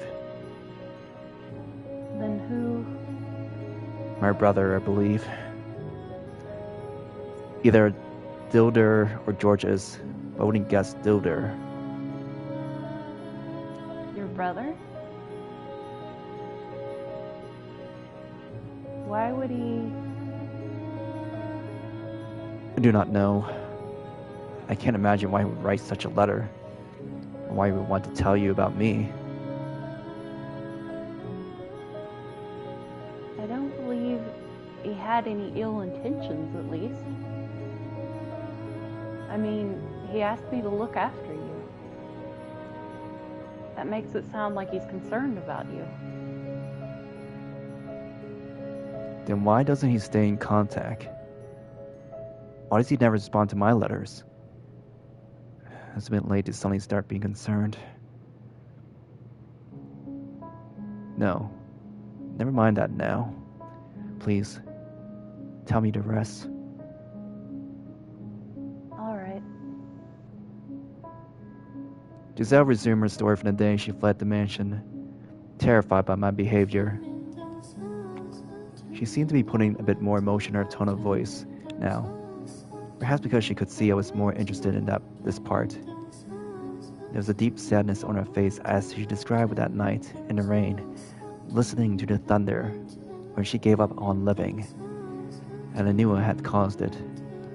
She then told me of the time she spent in the nearby village, how, at first, life had seemed wonderful, but in time it had come crumbling down.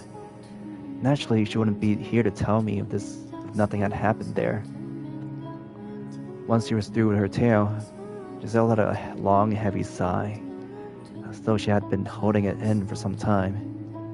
I thought I could hear just a faint trembling in the air she exhaled. That is everything.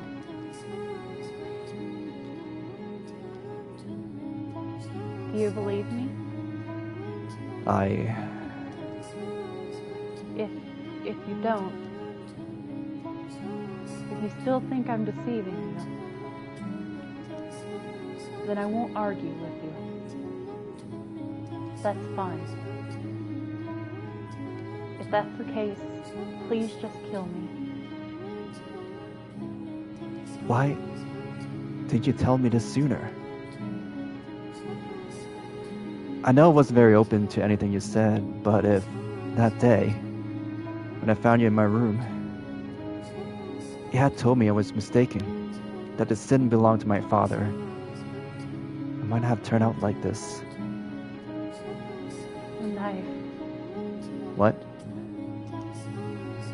You were holding a knife.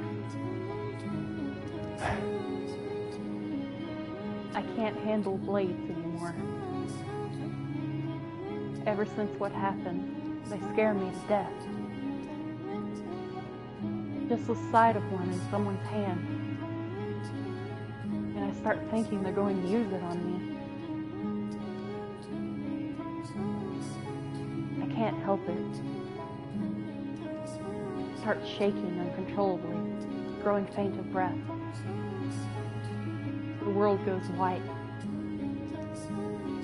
I can't even form words.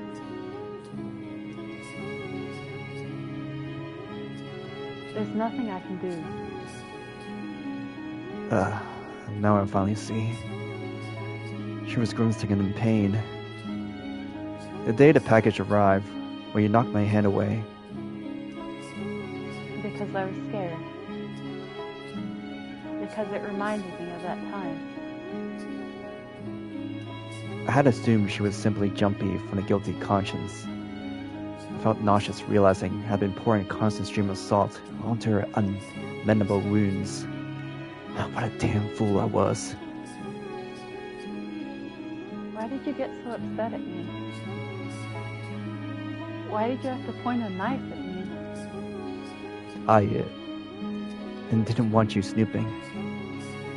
If you meant to sell information about me, I thought I had to do anything in my power to stop you. I'm still not convinced it was necessary. I was unarmed. I couldn't fight back. I didn't need a knife.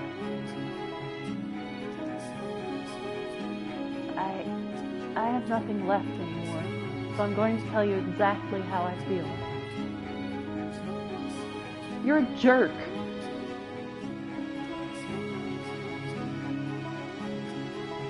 What you did was inexcusable. You may not have hurt me physically, but you still hurt me. Humans are frail creatures. They wound easily. Apologize. What? Apologize to me. I said apologize. I'm sorry. Again. Put your heart into it. Convince me you mean it. I'm sorry. Again, once more. Get down on your knees and shout it from your gut. I'm so very sorry!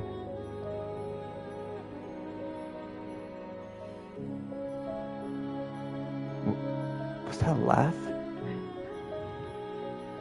Jeez, you're such a strange man. Strange? You told me to do it. Nothing's going like I thought it would. I figured even if we talked, you would just deny everything I said. I didn't think you'd actually listen to me. But you did.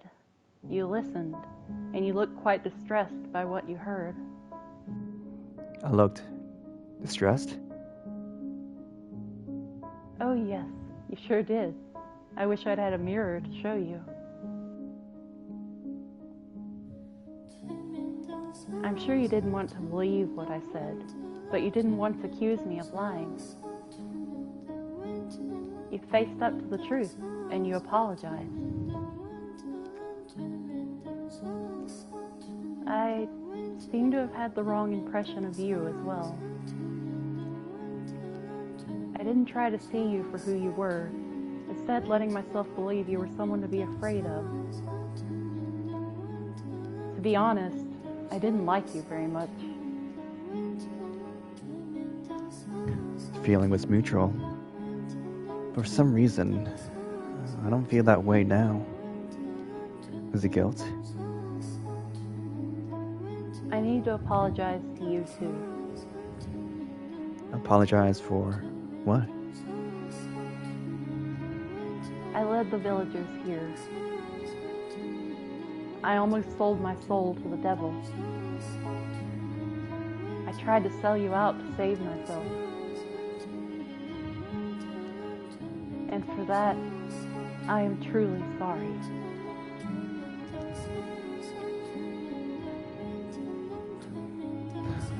I don't understand. What? Do I need to get down on my knees too? No, that's not what I meant. The blame falls on the village for falsely accusing you of stealing. You're a convenient scapegoat for their real thieves. They plan to take advantage of you from the start. The Amedee was probably in on it as well, to get back at you for rejecting his proposal. Plus, giving the village a simple target to allow this frustration on him would, in a way, help unify them. He used you to meet that end. In order to escape from that trap, you told them about me. But this was after I had threatened you, causing you to flee from this place. You have nothing to apologize for. I still feel really bad about it. So, I'm sorry anyway. You're unexpectedly stubborn. But now that we've both apologized to each other, we can call everything square. Square? Square. We were both in the wrong. So we apologized, and we forgave each other.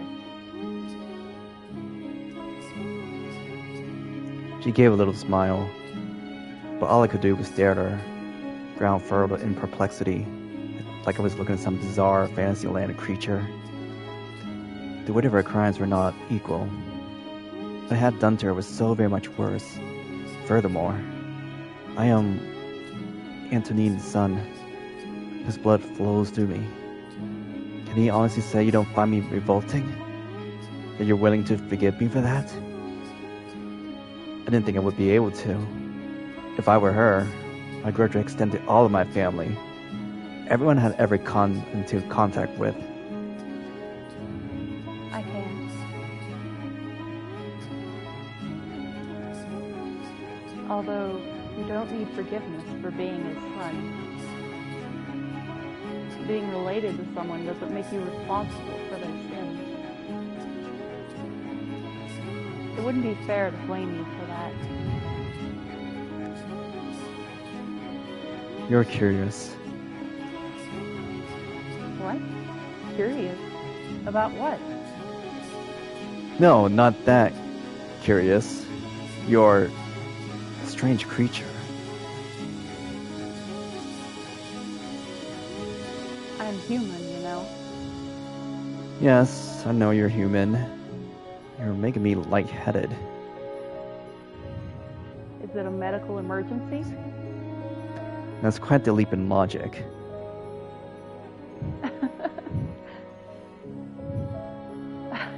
You know, I was at my lowest just a little bit ago, and now I'm laughing again. It's odd. I never expected I would recover at all. I was just as surprised as her. She had been through hell, and she had more than enough reason to despise me, to shower me with vitriol. Instead, she was smiling. Even more unexpected was the fact that I left. I felt relieved to see it.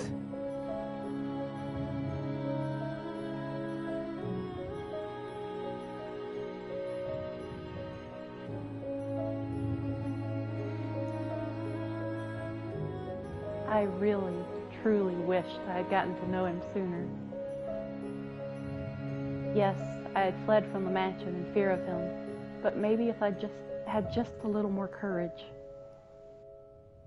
Enough to tell him the truth. Maybe he would have listened. I had let my initial impression of him solidify too quickly. I had convinced myself he was insensitive and perpetually expressionless, save for the Arctic stare. But the man standing before me did experience sadness, pain, distress. Or, at the very least, he appeared to, from where I was standing. Michael was, just like me, an ordinary person. That said, there was still plenty I didn't know. I was still lacking explanations for much of his behavior. Would you mind telling me about yourself now? I'd like to get to know you better.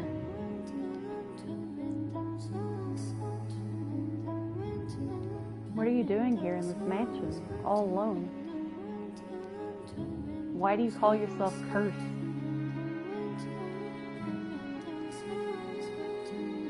I told you everything. It's only fair you do the same. I have no interest in using your information for anything. I have no reason to. Or are you going to keep pushing the master and servant line? Do you still think I have no need to know? Be quiet! For the love of God, stop talking already! You always pick the worst time. What? Excuse me? What do you mean I always pick the worst time? No, I wasn't... Unbelievable. Just when I was starting to think you might actually be a decent human being. Then you go and spout this. No, Giselle, I wasn't talking to you. Who else could it have been? I was, talking to... You know, I have a condition that forces me to vocalize objections to my own thoughts.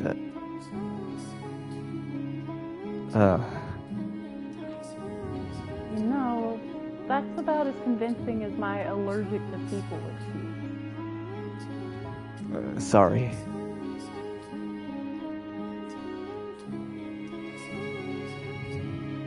Weirdo.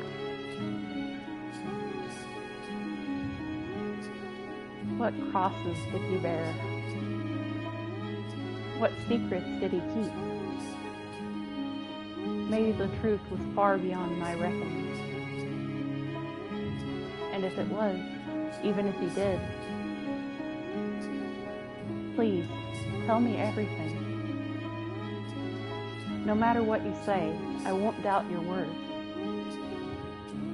I will trust you, and I'm sure I can accept anything you say.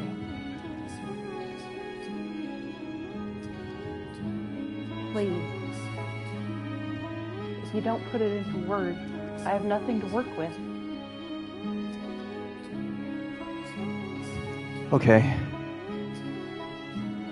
Where should I start, though? How about the curse then? Are you actually cursed? That's a difficult question. I cannot, for example, take someone's life with my curse, nor can I bring about disaster.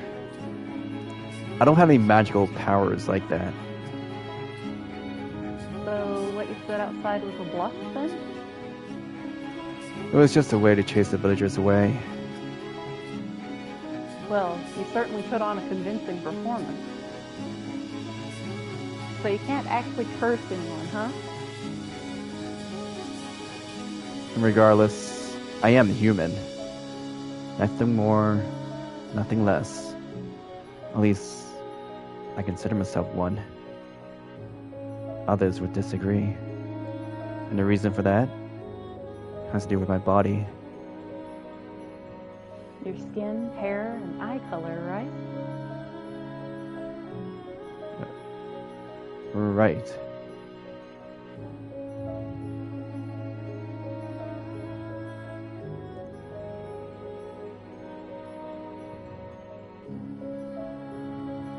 Seeing Michael under the sun, he certainly wasn't what most people would consider normal. Awe-inspiring, in fact. Giving birth to me, it broke my mother. No, I drove her mad. Not only do I appear inhuman, I'm oversensitive to sunlight.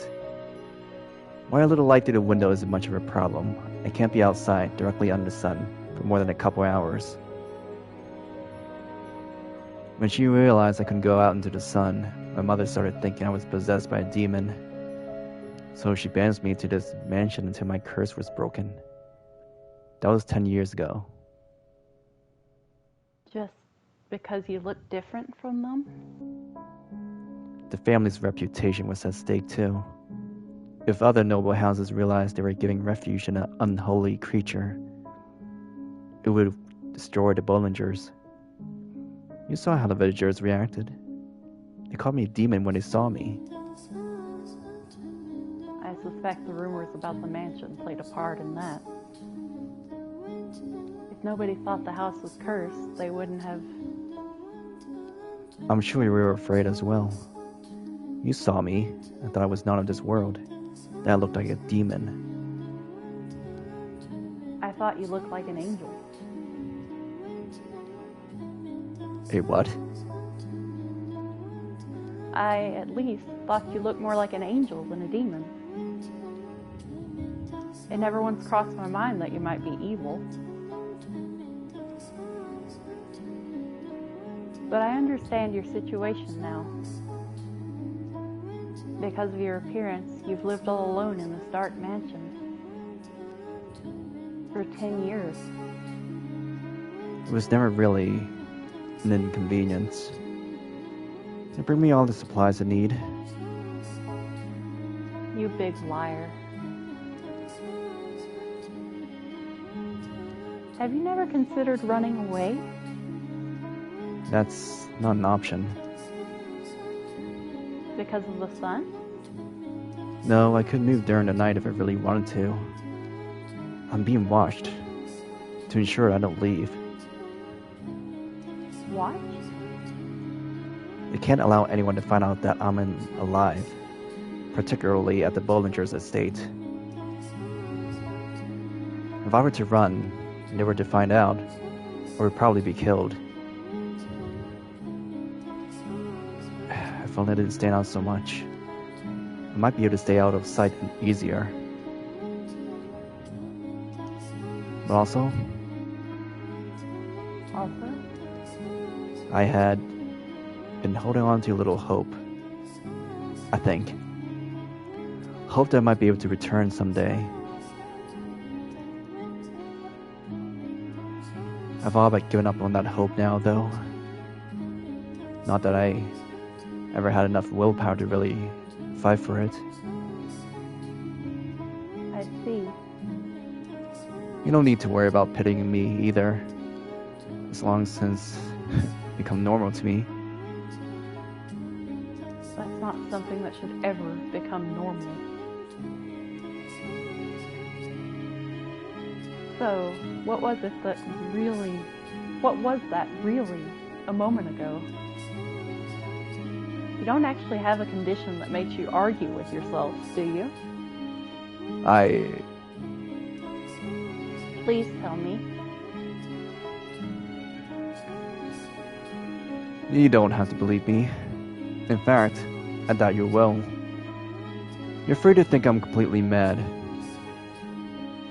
Don't worry. I want to know. I can hear the witch's voice. The witch's voice?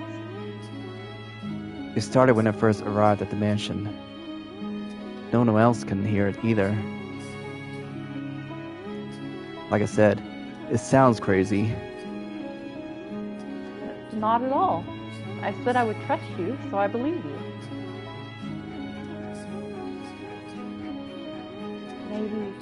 Maybe he's not well. Yeah, that has to be it. 10 years all alone in one place, and you're bound to start hearing things. Seems like a delicate person, too. Thinking about it like that,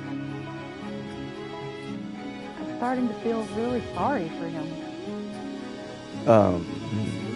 Do I want to know what you're thinking? I'm here for you. Huh? I've made up my mind. I'm going to stay here with you. Wait, what? Don't worry. I'll shout so loud you won't be able to hear that silly witch's voice anymore. We will now. If you hear it again, let me know. Understood? You don't have to be afraid. I never said I was. Whenever you hear it, I'll be there with you, holding your hand. Well, we kind of took the extremely long route. But there you have it. It's a pleasure to make your acquaintance, Master. Master. Now, where should we begin? I know, supper. Are you hungry? What should I make? Slow down, please. What is it? If there's something you'd like, I'm happy to accommodate. You actually intend to stay here again? After what happened last time? Because of what happened. Because of that, we're finally able to see past each other's surface. I want us to try again from the beginning. And this time, actually try to be considerate of one another's feelings. That's a promise, Master. All right. I can stay here, right? I don't mind. I'm glad to hear it. Say, Yes, Master? if you ever want something from me, could I please ask you to put it into words? I don't have much faith in my ability to pick up on things. Got it. Then there's something to start with. What do you say we open some of these windows? Open the windows. Yeah. We don't have to if you think it will cause you problems. but it would be nice to get a little light in here. I'd like to put an end to this house being a dark, closed-off cave. I wasn't the one who barred the windows. You weren't? They were like that when I arrived. Made it seem like a very appropriate place to lock me away. While I am sensitive to light, yes, as I mentioned, a little sun through the windows shouldn't cause any problems. All right then. Can I ask you to help me open them? Let's both lighten this place up.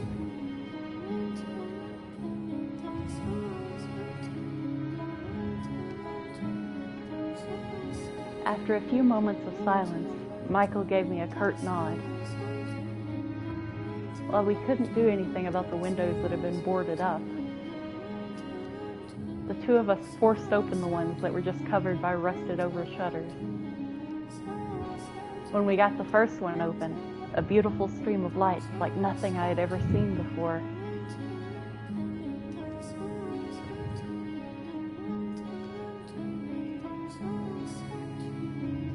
Flooded into the dark mansion's hall. I had assumed that spring would never come. All we had to do was talk to each other, listen to each other, and everything else would fall into place. But it was that first step that was so hard, so much harder than either of us had expected. And now that the ice was melting, we had to treasure that. It might not have seemed like much to someone else, but to us, it was a huge accomplishment.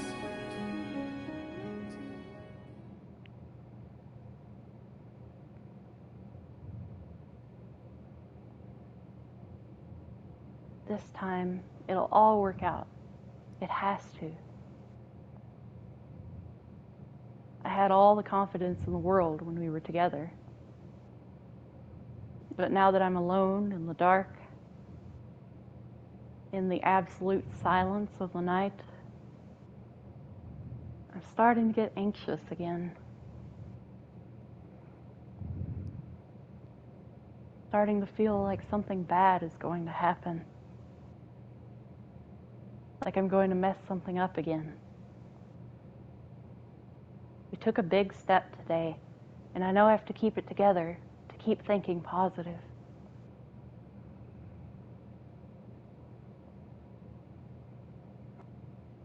The goods you're after, Giselle, are not cheap. Understand?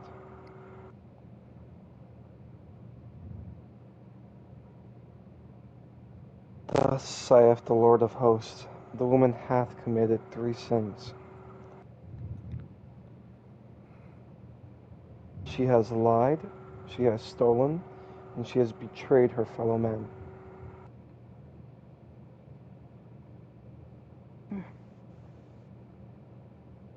It's all right. It's okay. There's nothing to be afraid of, Giselle. Whatever happens, you have to hold fast to your faith in the goodness of others. You have no reason to tremble.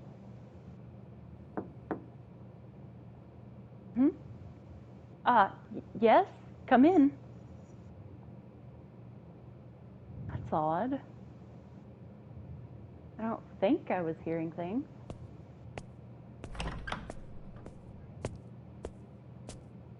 There's no one there.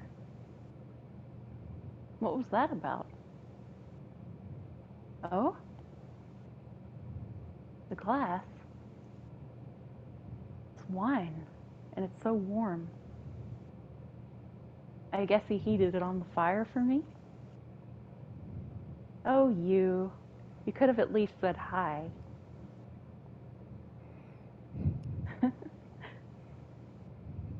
I have a feeling this is going to work out.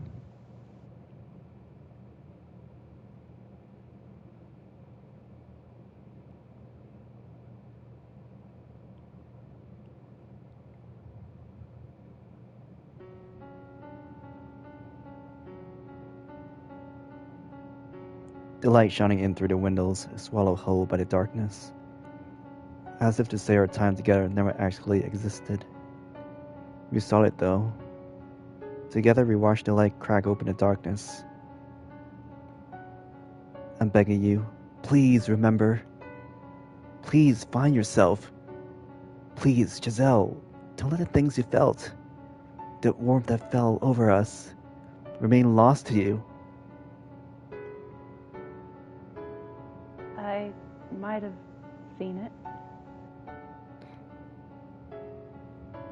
Seen that most beautiful light. Giselle. But are these truly my memories? Could they not be someone else's tale? Like all the others we have seen so far.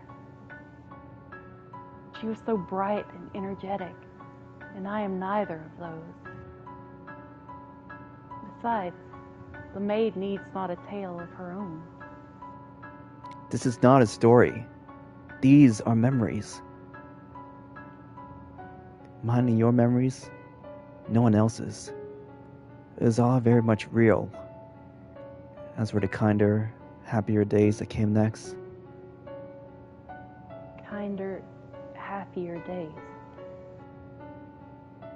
Those words create a strange warmness within my chest. But at the same time, they make me indescribably anxious. Is there really happiness to be found down that road? Even if our past doesn't lead to happiness, it couldn't be worse than where we are now. Come, Giselle. To the spring that made us more than just strangers.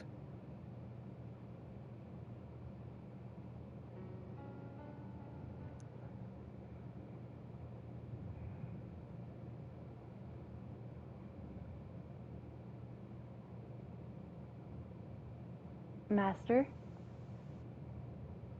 Come on, get up. Up with you. Master!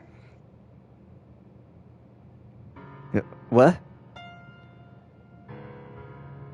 See, what did I tell you?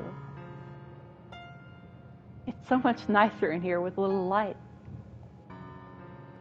Morning? Wait a sec. Don't you hide under your bedspread. Get out of there. I'm fine with my room staying dark. What's she even doing here? Oh, but Master, you agreed that I could open the windows. I did, yes. Don't worry, I've put curtains up.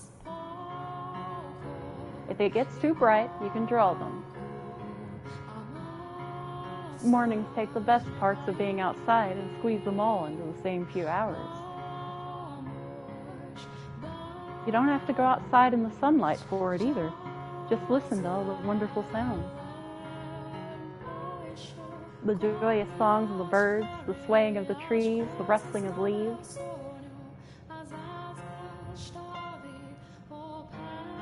Am I being as pushy as I feel right now?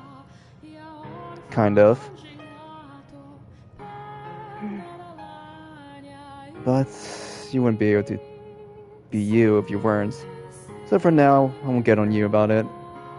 Also, and I know your real intentions. No, never mind.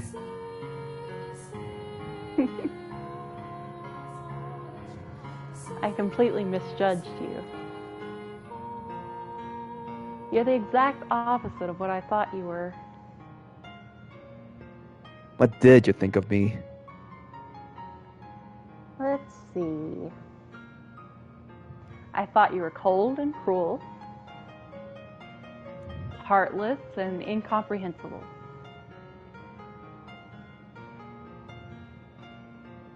But I'm beginning to get a better idea. You try to put on airs, but you're really rather childish. You have a short temper, but can be surprisingly playful. What else? You have a pretty difficult personality, too. There's not a single good trait in that list. Now, hear me out here. That's not everything. You gave me a chance to talk, and you listened intently. You can be kind of nice, too. We agreed that we would live together, not just in the same house, so we've got plenty of time to add more to the list. And I hope you can make your own list about me, too. This is just the beginning, after all. We've got a long, long time ahead of us. Plenty enough to get to know each other, no? Let's not waste any time then. What do you say we do something today that we haven't been able to before? Where should we begin? Ooh, I know. We can get this place cleaned up. You want to clean? Now that there's some actual light in here, we can see all sorts of things we'd probably rather not. Like dust. All over the place.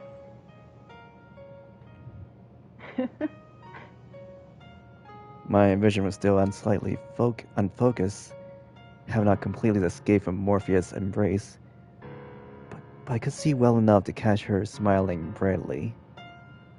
That was the first time I'd gotten a good look at her in light. I could see facial features I missed during yesterday's commotion, and those glittering eyes. Even trace of tribulation she had endured tainted her pure jade eyes. She's surprisingly good looking. I'm clearly not myself right now. Is something the matter, Master? I know. You're still half asleep, aren't you? I guess I'm just going to have to throw my best bucket of water on you. What is the best bucket of water? I'm awake. Is there something on my face, then? Just far too amusing a sight to wake up to. Amusing? Oh, just get out of bed already. What a noisy morning.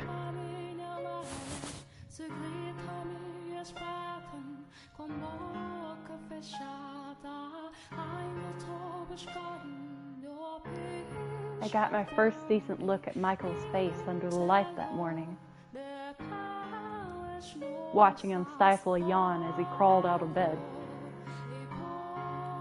All the little details I hadn't been able to pick up on in the darkness, his expressions, mannerisms, and the way he looked at me.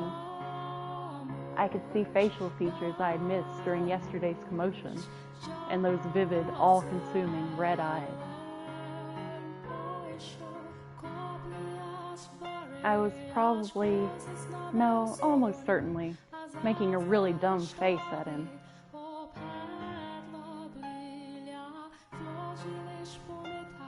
Is it just me, or is he kind of, no, very pretty? How could I have not noticed until now? Oh, geez. Wow, I can't look him in the eyes. Yes? Well, what can I do for you? Is there something on my face? What? No.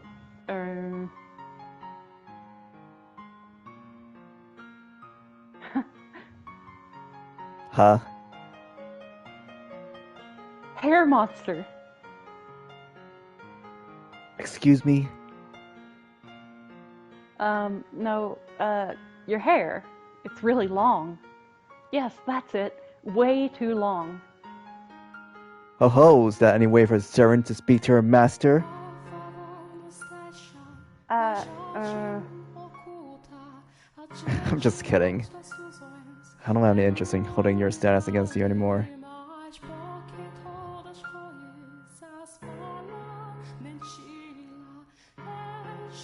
My controller died again. Okay.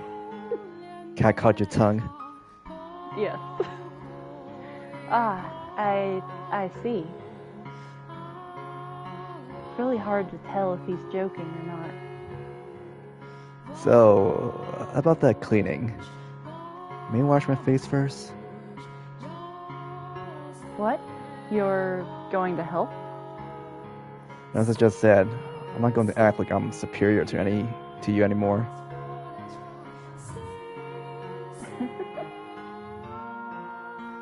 What are you snickering about? I can't help it. I'm happy.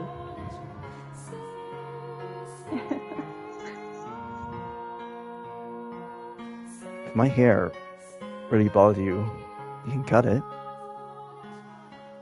Huh? I can cut it? Of course. I'll give you the best haircut you've ever had. Oh, but I should warn you, you'll want to stay perfectly still. I'm a monster with a pair of scissors. My sister always said you were as likely to lose an ear as you were your hair whenever I cut it. You stay away from me!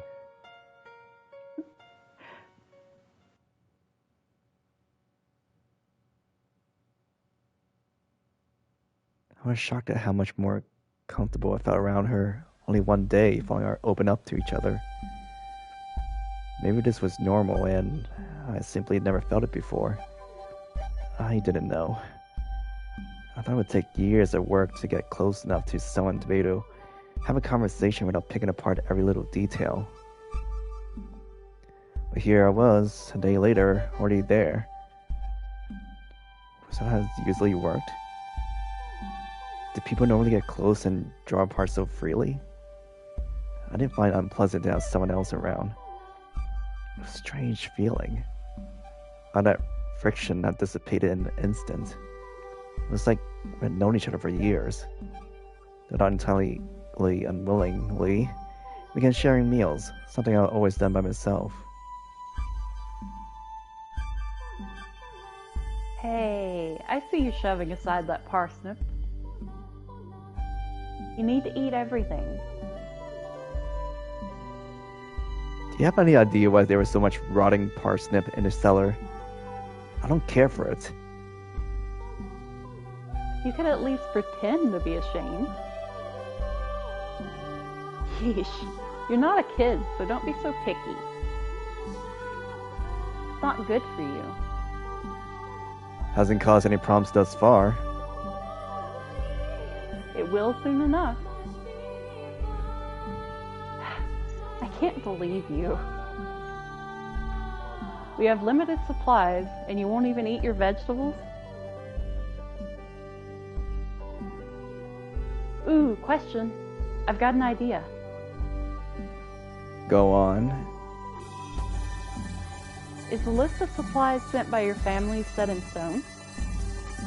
Meaning... I was just wondering if it was possible to make requests. If I could, I would just go out on a shopping trip. Perish the thought. The only village around here is the one you came from. Right. Say, are you saying that out of concern for... Who would ever be concerned about you? I just want to be able to sleep well at night. I'm not interested in throwing more servants to lions. You know, you're a whole lot simpler of a person than I first thought. What's that supposed to mean? Oh, nothing. Back to your question about the delivery, yes, you can. I haven't made any requests recently, but you can write what you want. Or a sheet of parchment, or if we don't have any, something similar. Put it in a box and leave it outside. As long as the request is not completely unreasonable, it should arrive with the next package. Why, is there something you need? Yeah, I was hoping to increase our selection of vegetables. And while I'm at it, if possible... Actually, that's a secret. A secret? It's nothing too exciting. I'll tell you when the time is right.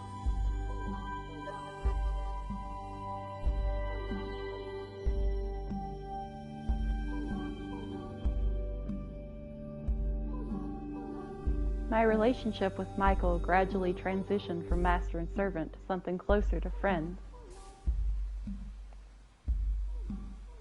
He was still my master, but he allowed me almost complete freedom. And he didn't order me around either. He even gave me a hand with my work. Though he was still not very talkative and oftentimes hard to read, he at least seemed to be making an effort to close the gap. He would, on occasion, tell me about himself, though not in much detail, and any time his family came up, he grimaced uncomfortably. Apparently, his father had wanted him dead. His brothers, though, had worked to create a scenario in which he could live, faking his death and sending him to this remote mansion. I had never encountered Michael's brothers while at his family's estate. But assuming he was right, and it was one of them who had given me that letter, they were likely our only allies at that house. I don't know what he's thinking. It's been 10 years. Michael had muttered. To which I had replied, have faith. It was better to believe in something, even if it felt silly and unreasonable, than to lose faith in everything. My being able to find renewed belief in the kindness of people was what had allowed me to start smiling again, after all. Because I was able to have that faith, I was able to enjoy life once more. It wasn't an exciting or thrilling life. It was a humble, simple one with just the two of us. But I wouldn't trade that light for anything. Some people might think it dull or dreary, but it was ours.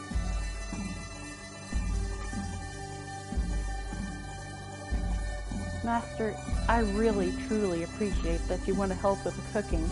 I do, honestly, but... This is apocalyptic. This is mutinous. This is an affront to the gastronomy. This is unearthly, disgusting. Get me better ingredients. What? I'm not a bad cook. These are simply bad ingredients. If they were better, they would taste just fine boiled. It's not as bad as you claim, besides. You make a mockery of the culinary arts. I've been eating this for years. I don't see the problem. I've heard quite enough, Master. Sounds like I'm going to need to put your taste buds through some intense rehabilitation. I have to teach him what real food tastes like. Otherwise, he won't be able to appreciate it if I make him something really good.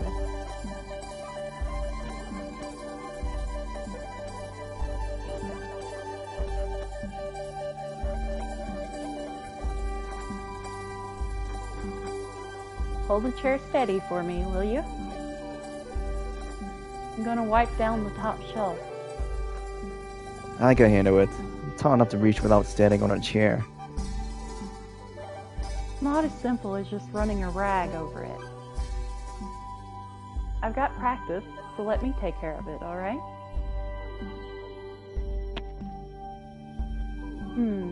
There's a lot more dust than I expected. I probably should have used something to cover my mouth.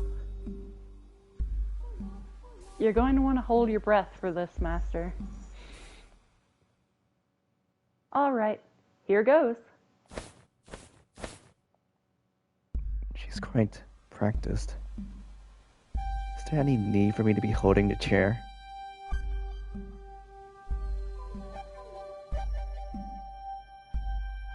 Hmm?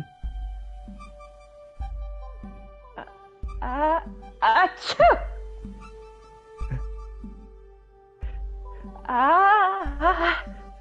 What? Whoa! Hold the chair! Uh, Ow! Ow!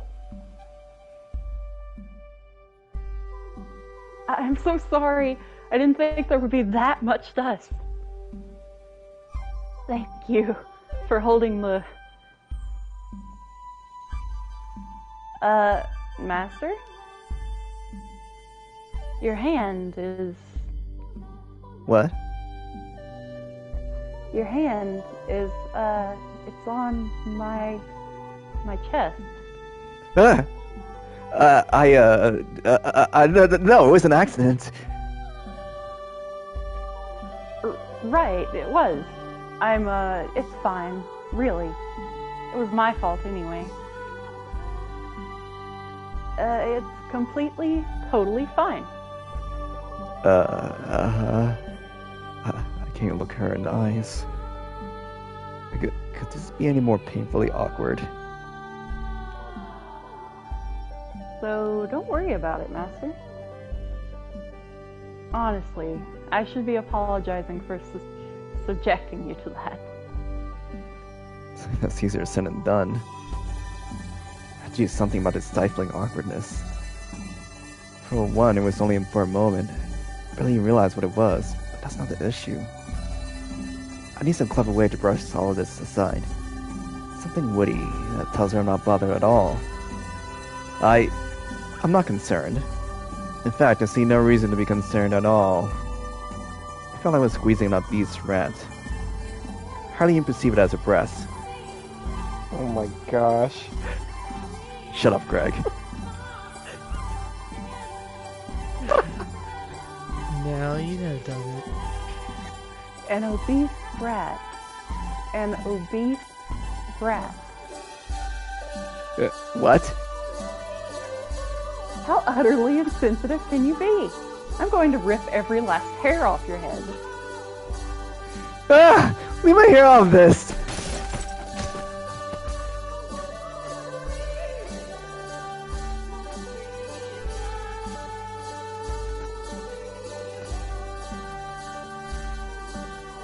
Say, Master, what did you do all this time all by yourself?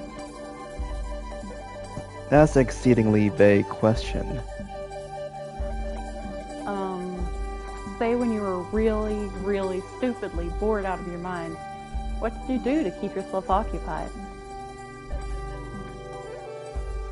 Meditate? Just how many times have you reached enlightenment?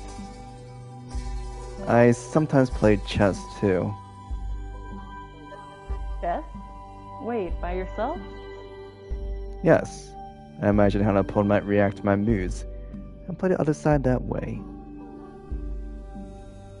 That's kind of depressing to think about. How about this, Master? Play a game against me. You know the rules. You bet I do. I do come from a family of merchants, so I keep up with trends and know all sorts of games. Oh ho! Prepare to meet your maker.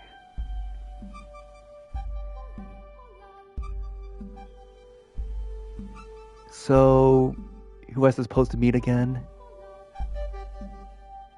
Come on, have a little mercy. You trounced me. One more time. I just wasn't at the top of my game.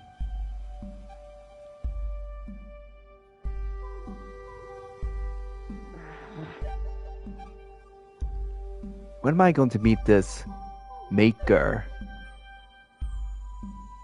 What? How? When did you put me in checkmate? One more.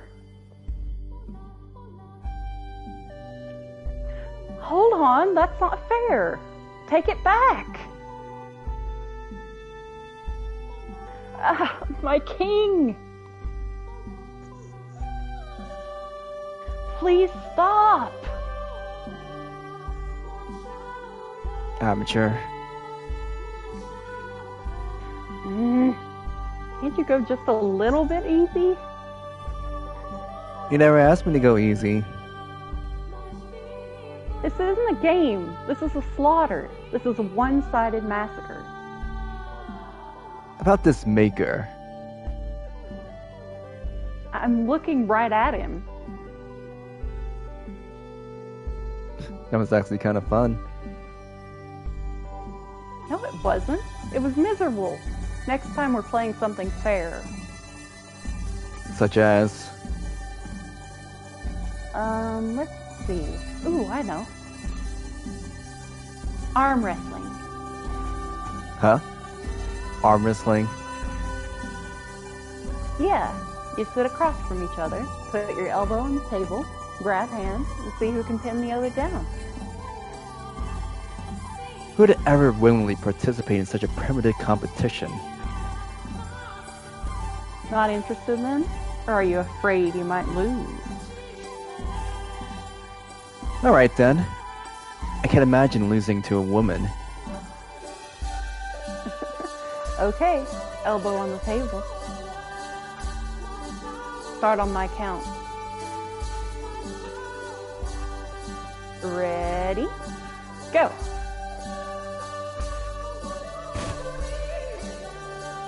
Ugh! Victory!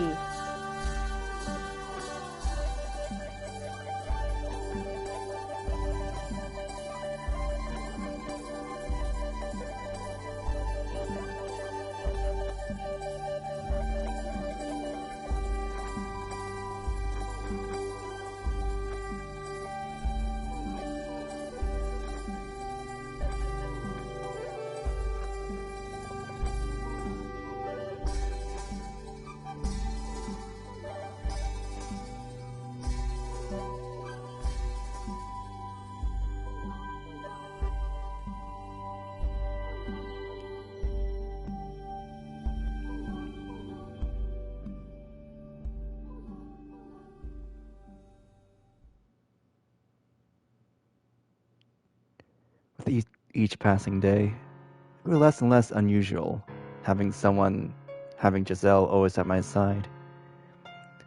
I began more freely engaging in silliness, speaking my mind and showing emotion. I could say her name and Giselle would turn around and smile at me. An unimaginable sight not long ago. For 10 years I had lived alone. Solitude had been my normal. But it was very rapidly changing on our hands. We were continually growing, getting closer, yes, but not in a romantic sense. If I had to describe it, I would say good friends were probably most apt. Time continued to press on, our relationship remaining relatively stable. Eventually, summer came, bringing with it the longest periods of sunlight I've experienced in many years. Then the leaves began falling from the trees, and before long, the world grew cold and dreary. That winter, the fireplace was never without a crackling blaze in its belly. The boiled wine we drank was undoubtedly middling and cheap. But she said, with a smile, I've never had wine this good before. and though I didn't say anything, I felt the same way. The sun set much earlier, and having stopped using candles, we found ourselves habitually gathering around the fireplace when it grew dark.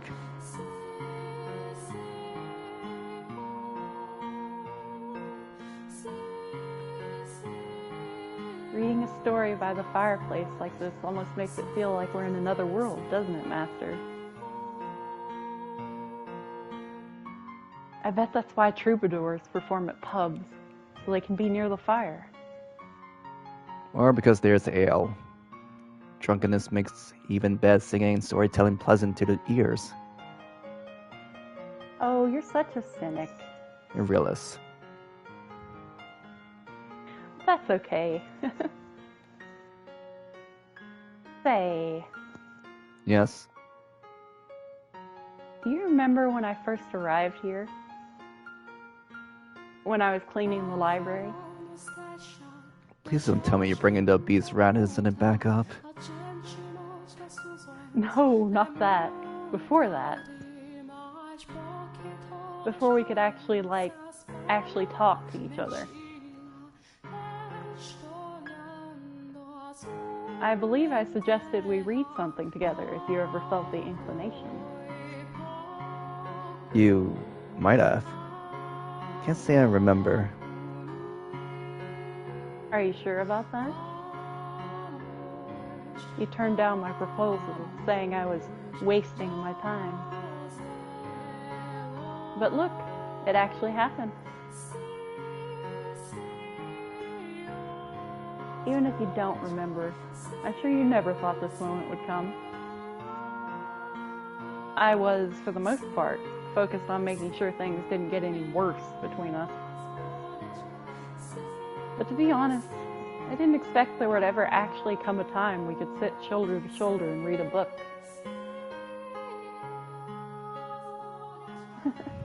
You never know how things might pan out. I actually do remember. I remember how I tried to push her away. How much I mistrusted her. I was nothing but hostile with her, so people change. Perhaps, if they can, so can the future. Maybe I can hope that, like our friendship, there's a chance that future might take a turn for the better.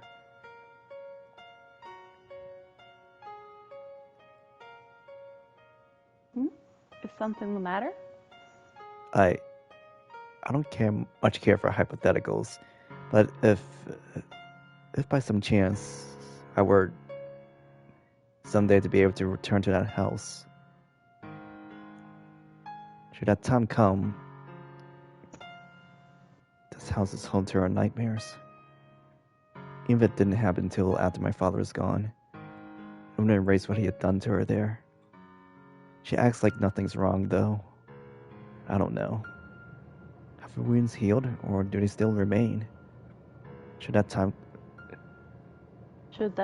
come? Should that time come, if that day comes, I would do what I can to ensure you have a comfortable life in the city. Though I would not be able to inherit the estate, I can work something out.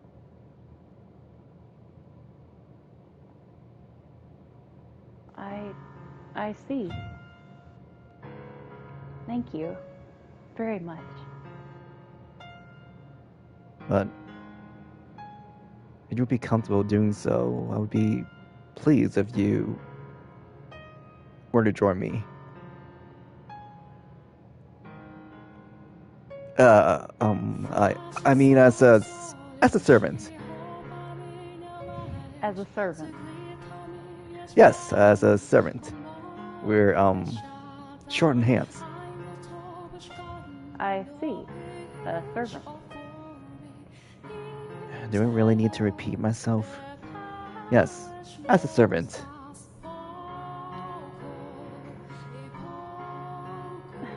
All right, sure. I think I will. I would like to accompany you, Master. How exciting. I'm sure a wonderful future awaits us. I pray so.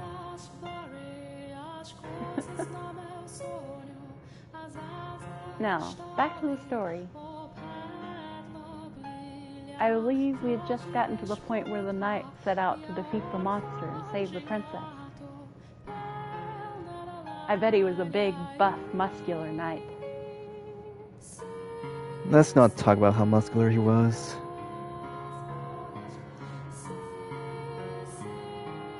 She let out a gentle laugh. I thought I smelled something sweet on her breath. Was it her scent, or perhaps it's my imagination? I had no way of knowing. We sat so close, even the slightest shift seemed sufficient to allow me to hear the sound of her heartbeat, causing mine to accelerate. Curiosity flooded my mind.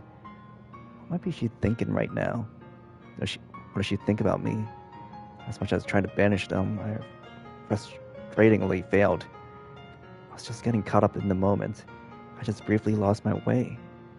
Though I tried to convince myself otherwise, it was all in vain. When had my pulses gotten so rapid? When has my skin gotten so flushed? When, how, why was this happening to me? I thought I'd already learned my lesson about having feelings for someone else. Before long, winter retreated and our second spring came to take its place.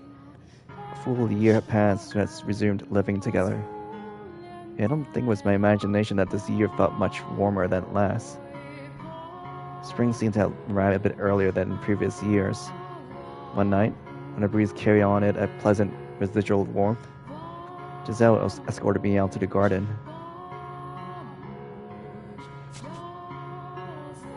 Come on, Master, hurry up.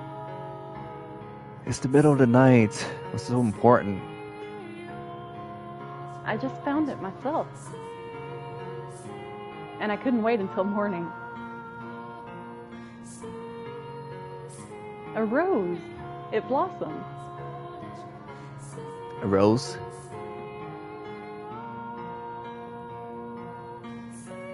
Giselle had, over the past year, cleaned up the nest of weeds that had been strangling the garden. Off to the side of a small plot of turned soil, swaying in the wind beneath the moonlight, was a single red rose. When did you... Last year, I requested flower seeds. But I just couldn't get them to grow, and I was starting to think they never would. But look, it's only one, but it did. I had no idea. Of course you didn't. I didn't tell you. Why would you keep it from me? I wanted to make it a gift for you, Master. What? Why? Roses make wonderful gifts, supposedly. No, that's not what I meant. Why me? I haven't given you anything. Consider it a symbol of my hope that we'll still be this close another year from now. If we are, then this is yours. I don't follow her reasoning. I don't follow it at all, but... the sight of deep red rose almost melting into the dark night was perhaps the most wondrous thing I had ever seen in my life. I never understood why some people found flowers so enchanting. They were always just plants to me. But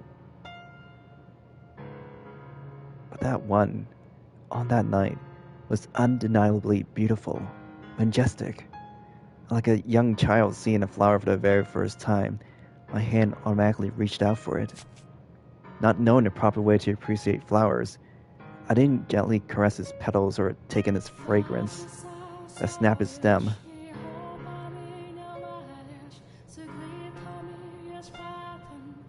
Oh, you picked it? Are you going to bring it back to your room? When I finally processed her question, that was when I realized I partially left it to grow in the garden. From the base of its stem, where I picked it, a droplet succumbed to gravity and fell to the earth. With it came a delayed realization that I ended this plant's life. But I was overpowered by childish possessiveness. This stunning flower was mine. Moonlight trickled down from the heavens, giving a gentle bluish tint to my hands, and a smile on her face. You're going to need a vase then. Give me just a minute. For the briefest moment, the moonlight must have played a trick on my mind.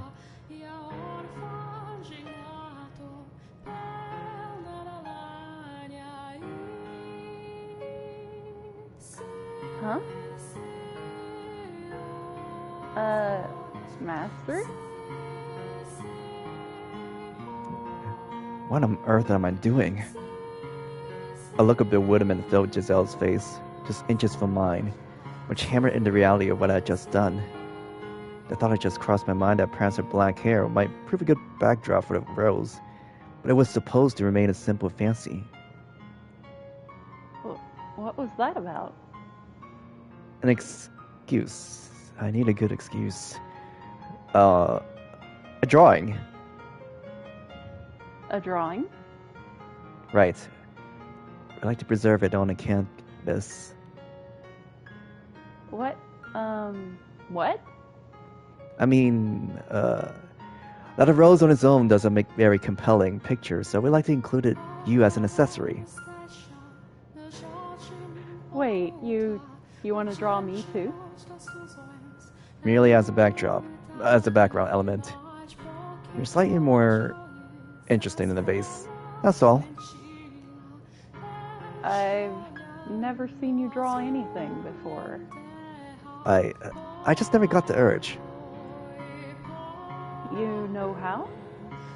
Many, many years ago, my brother taught me.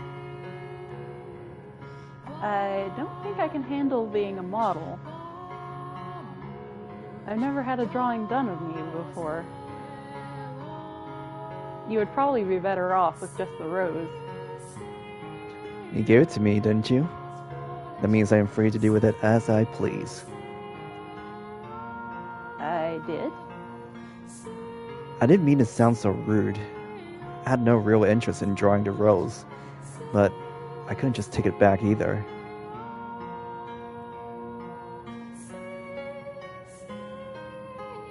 Giselle has shrunk back quite visibly. I couldn't bring myself to look her in the eyes, so I fled to the cellar in search of supplies to escape the oppressive awkwardness. At the far wall, I found a rectangular panel of wood and several sticks of charcoal. My materials were obviously nothing compared to what a court artist might use, but I was clearly not going to be able to do the portraits any kind of justice. God, what am I doing? I want to bury my head in sand. Giselle was waiting for me in the stained glass chamber. It seemed she was still just as uncomfortable as when I had left her. She gave me a fleeting glance before averting her gaze again. If only she would laugh or make a scene like usual. It would make things so much easier. I wonder if she had to choose now to start acting meek.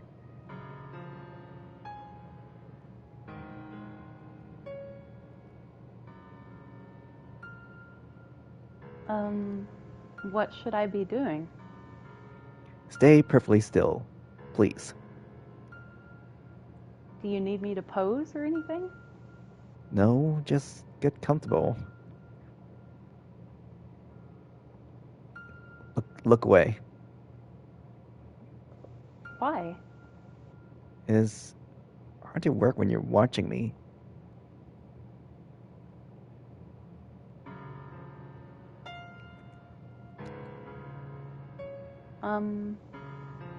What? I feel like I have to sneeze. Hold in, please.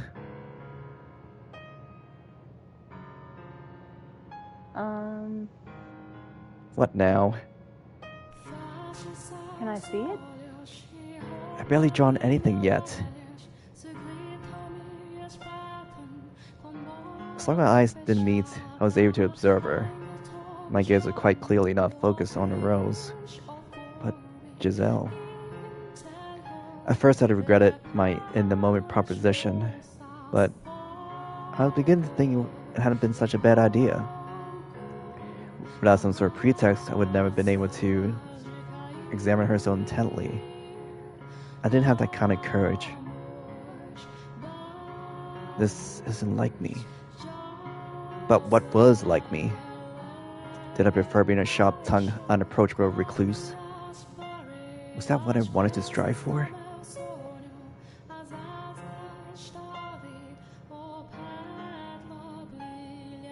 Giselle was like a gale. Her mere presence dispersed the gloomy cloud that always hovered around me. Thinking about it, it was practically a miracle that we ever ended up so comfortable around each other. But she's still here, right now. Light from the moon spilled through the stained glass window, taking on a multitude of pale tones before falling on her white skin and jade eyes. has stopped sketching at some point.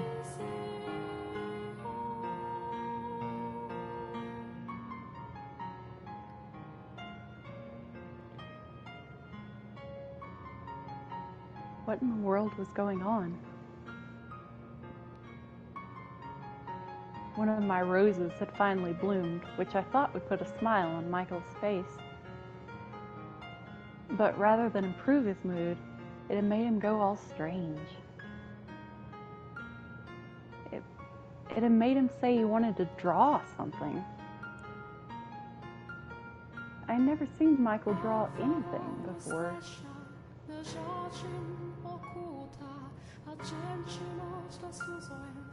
I can't sit still. I tried to sneak peeks of him every once in a while, but anytime our eyes met, he gave me a stern look that way stare. So I ended up spending a whole lot of time looking at the Archangel in the stained glass window. What could he be thinking? Could this be thanks for the rose? I'm pretty sure he's not the type who would consider a drawing an expression of gratitude, though. If I'm wrong about that, it'll turn my whole world upside down. Maybe he wanted to draw me? No, not possible. That would turn the world upside down even faster. He couldn't. We're close, to be sure, but we're not that kind of close. That makes it sound like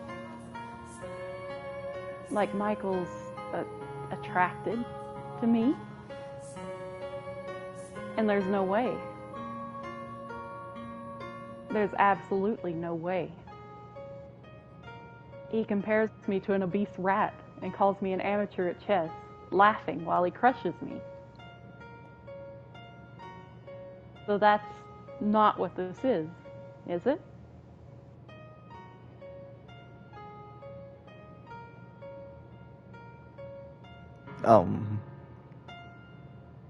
Huh? Oh, yes. If it's too much trouble, you're free to leave. This might, take a very long time to complete. Oh, no trouble. You had a very stern look on your face, is all. I was doing that bad a job at hiding it. I don't want to force you to do anything you don't want. It was foolish of me to ask of you. I'm sorry. Honestly, it's no trouble. I mean it. You just took me by surprise, that's all. I'm not even that great of an artist to begin with. That's not a talent I was blessed with. If I'm being honest with myself, I can't imagine anyone would be pleased to have bad art drawn of them. What? What's it getting so negative about? I wasn't the only one making a face.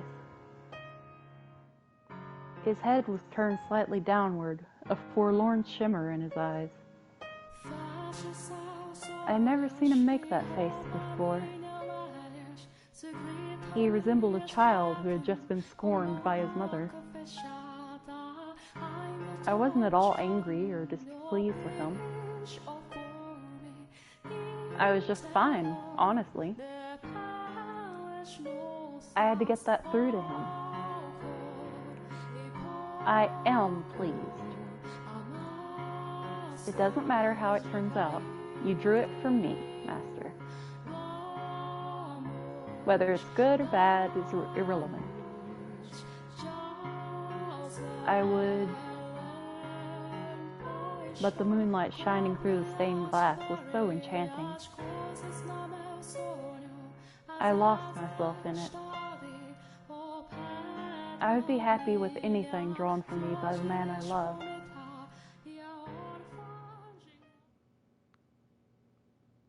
For an instant, time froze. By the time I realized what I had said, my mind had gone blank, and I couldn't form a coherent thought.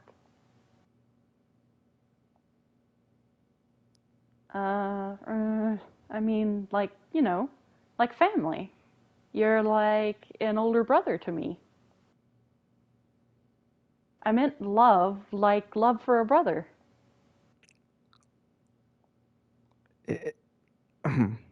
Hey, say something, Master.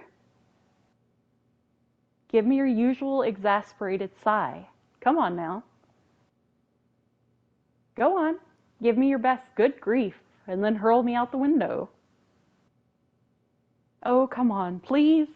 Show me some disappointment.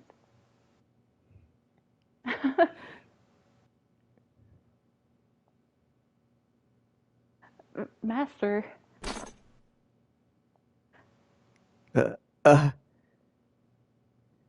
When the wood panel he was using as a canvas and the charcoal in his hand crashed to the hard chapel floor, the clattering was so loud I jumped.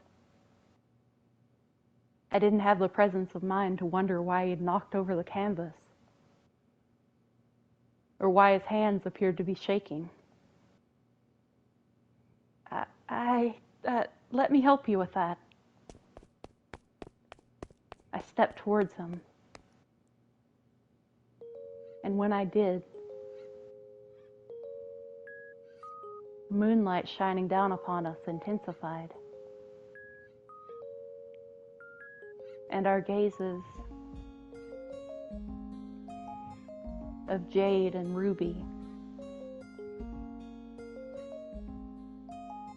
intertwined.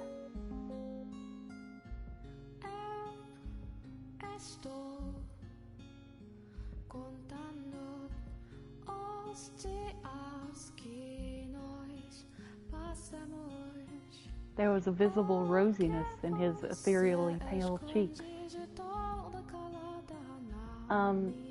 Master? Flickers of panic darted beneath the surface of his normally stony, red eyes. They were trembling as he looked over at me. I was at a loss for words. We must have been under the moon's spell. We weren't thinking. We stood alone in a frozen world, robbed of all rational thought. Riding the moonlight's current, his hand fell upon my cheek. It was much colder than I had expected.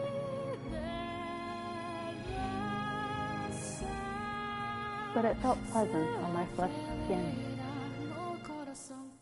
As we drew closer, I could feel the warmth emanating from his body, and I'm sure he could feel mine. The beating of my heart, too. His breathing stopped for a moment, then he gulped. He brought his head in. I closed my eyes and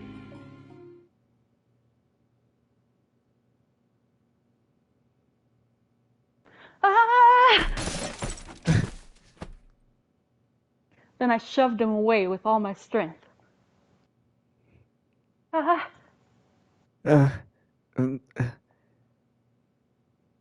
Michael rolled back, knocked his head on the side of the pew, and began groaning in pain, which is when I finally realized what I had done. What have you done, Giselle? I'm sorry. I didn't mean to. Are you hurt?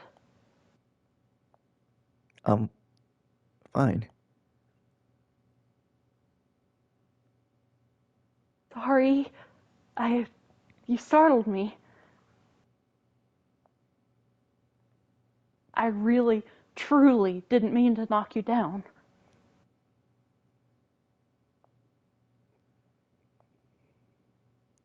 You should go back to your room. I'm sorry for all the trouble I caused you tonight. What? Get some rest. Good night.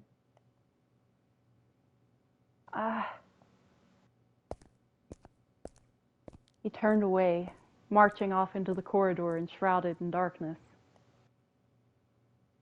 There was a heavy air of loneliness hanging over him, which gave rise to phantom images of him actually disappearing into the darkness. I had caused that, but I hadn't realized until it was too late. It felt like someone was sitting on my chest. Why would I ever do that to him? Of course I'm going to hurt him reacting like that. Maybe I was hoping he would say it was just one of his jokes. Do I want it to be a joke? I had that option. I could pretend nothing ever happened, and tomorrow go back to the way things were before. But if I did that, there would almost certainly never be a second chance. You were okay with it. You wanted it, Giselle. Quit lying to yourself. You're the one who said you loved him. And that was no mistake. You wouldn't sit shoulder to shoulder and read a book with someone you didn't care for. You wouldn't enjoy eating supper with someone you didn't like. You wouldn't be able to live happily with someone you didn't love. You have to go after him, find him, and tell him the truth.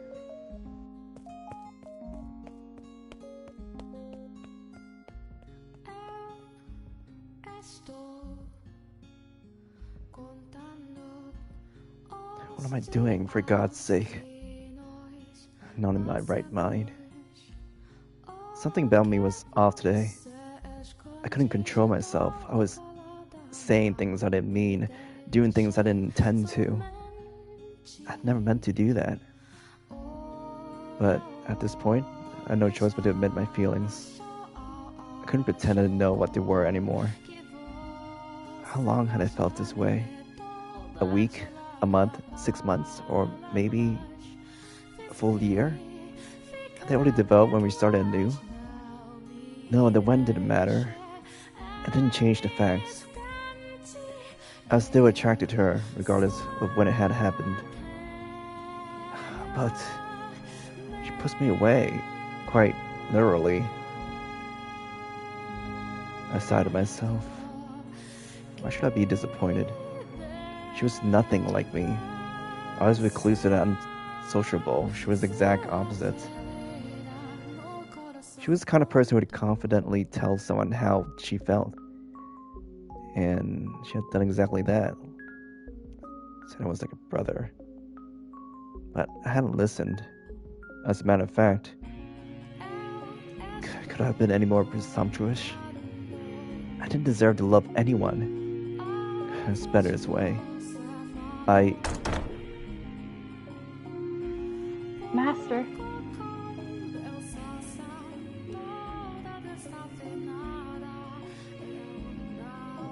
What? I told you to go back to your room. Master, I need you to listen to me, okay? What? About what just happened. That doesn't count. You can't count any of that. Huh? That I said I loved you and that I shoved you. They don't count. Right, I was planning to forget that in a way. So don't worry. No, that's not what I mean. What I'm saying is that it's not something I should have said on a whim just because the moonlight was kind of pretty tonight. It wasn't supposed to be so casual. The way I said it doesn't get across at all how much I really care about you. It should have been something with more impact, rather. Me looking you straight into your eyes, my heart jumping around like it's on fire. That's how I should have said it. What? What are you... I'm saying, I want you to give me one more chance to do it right. Giselle?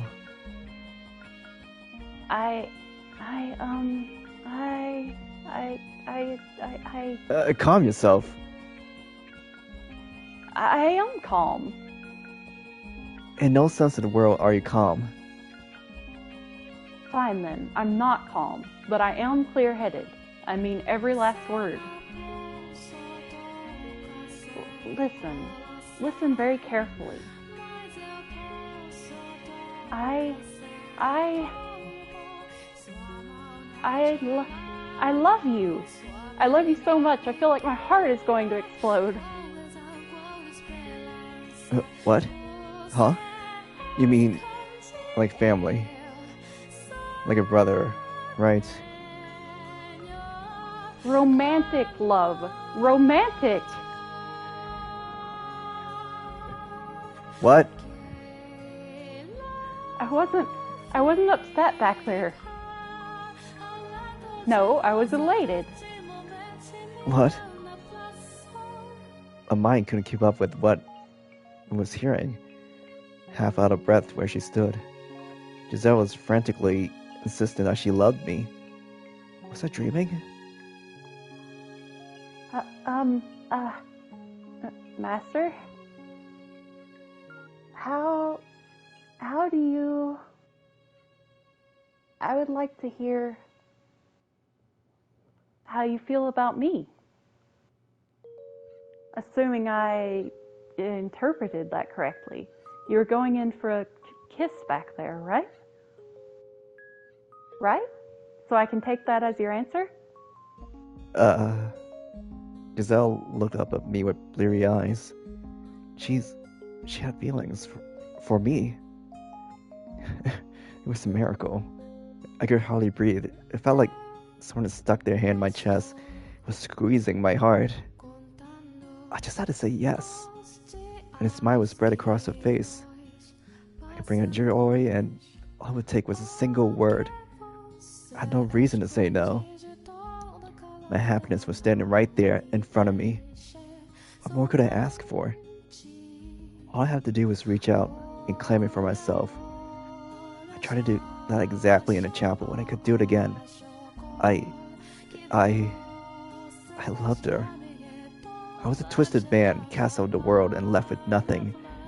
I had no way to make her happy. But still,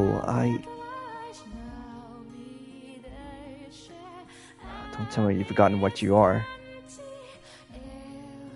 Tell me.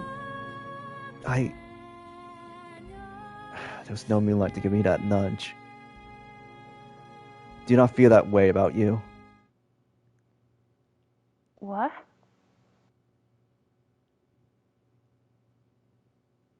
I got confused for a moment. I'll apologize for the misunderstanding I seem to have caused.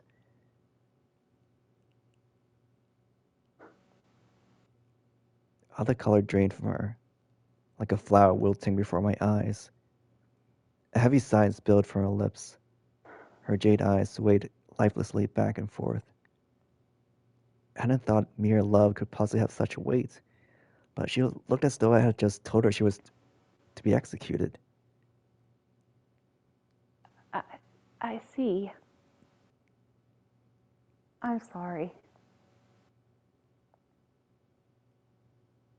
I let it get to my head.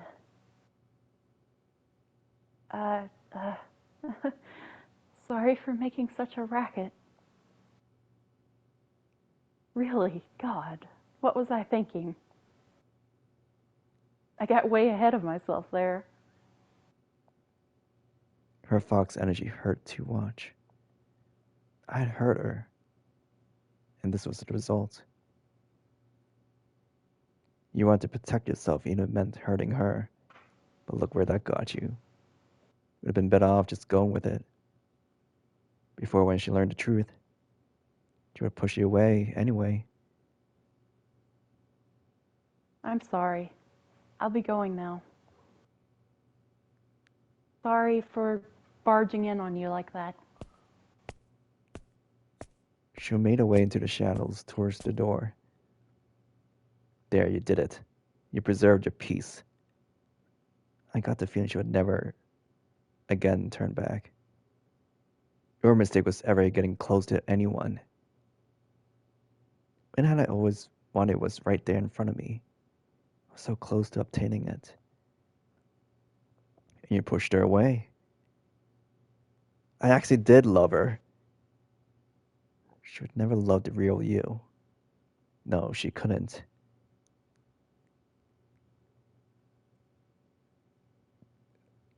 Greg, You're disgusting. Can't believe I actually had the gall to fall for me. Sus. lights.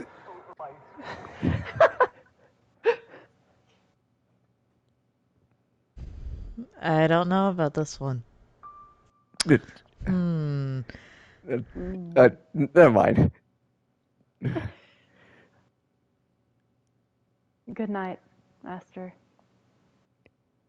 She was leaving. I wanted her here, and she was leaving. I simply had to acknowledge my feelings, and she would come back. Was I really content to let her go? In my weakness, I mistreated her. I hurt her. I let her go, and I was about to lose her. Even though she said she loved me, and I felt the same way. Wait, please don't go. Your voice is shaking like a scared child's. Why are you hoping to tell her like that? She was different. She was absolutely was nothing like anyone in my past. She won't be any different. I decided we'd just try one more time. I had to believe myself and to believe in someone else. I lied. Giselle, from the bottom of my heart, You'll regret this.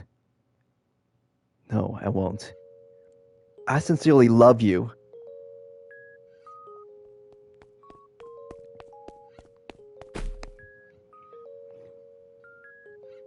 The fragrance of rose enveloped me. Her arms wrapped around my chest. We were both imbued with strength and shaking like mad, as though the slightest touch might shatter them.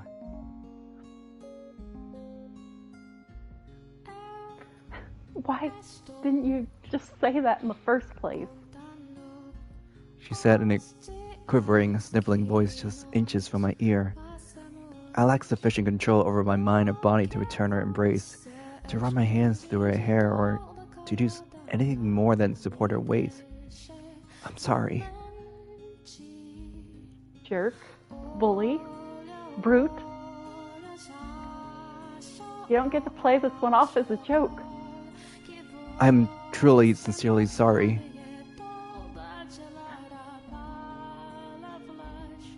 You've given me two different stories. Tell me, which one's the truth?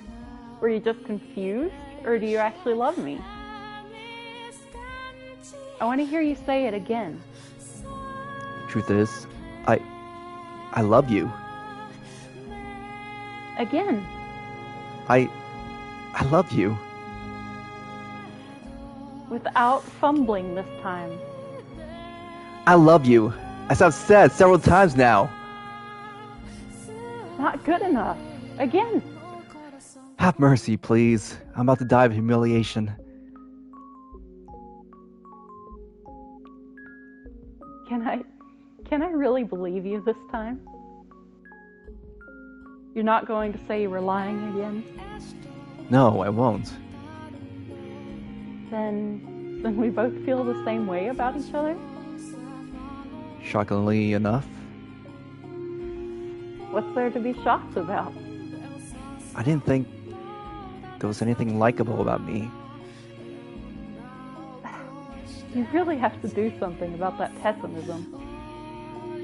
I'll try. I'm in heaven. I'm so happy I could cry. You are all over me.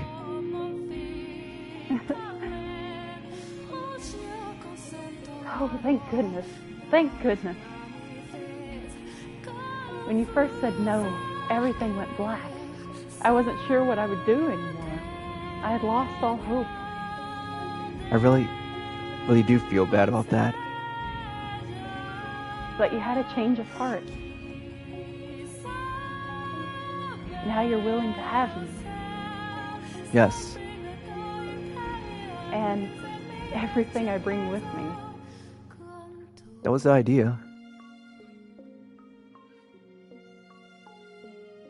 Absolutely everything, right?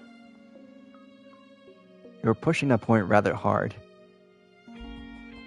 I have a request. It's something I don't think I could ask you at any time but now, while we're in the moment. I would do anything, so long as it is within my ability. Tell me, what is it? Please look at my naked body. What? More specifically, my scars. You are going to have to see them eventually. In which case, I would like that to be now. A year ago, I had refused to look at her scars. I've been certain I wouldn't be able to accept what they represented. The abuse my father had subjected her to. If possible, I would have preferred never having to face that. But I, more than anyone, needed to know. It was my responsibility. I had to accept reality, not grimace or avert my eyes. I had to face up to what had been done to her. Okay? I could bring myself to look at her as she hesitantly disrobed. The sound of her clothes rustling made me feel as though I was doing something incredibly improper. As much as I tried to feign calm, I was so tense my joints were practically quaking, and my heart felt like it was being stepped on. I feel like I'm made of stone. I'm ready. You can turn around. All right. I'll count to 10. She's laughing at me. I feel a whole lot better seeing you so nervous. I'm turning around. Okay.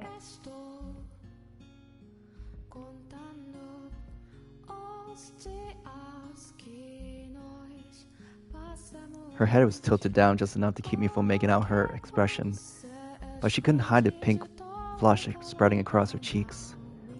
It contrasted well against her white, but not excessively pale skin, as did her jet black hair. Sorry, it's not anything nicer to look at. In what way was this not a pleasant sight? I'd never been more entranced by anything my entire life. She was stunning. I had no measure of comparison, but I was certain the same sight of any other woman in the world would not have had the same effect on me. I could say as much with confidence, despite having never seen another woman nude.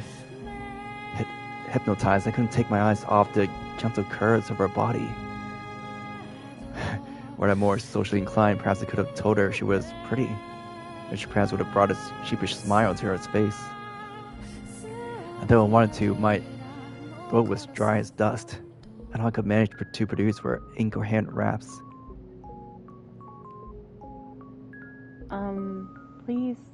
Please say something.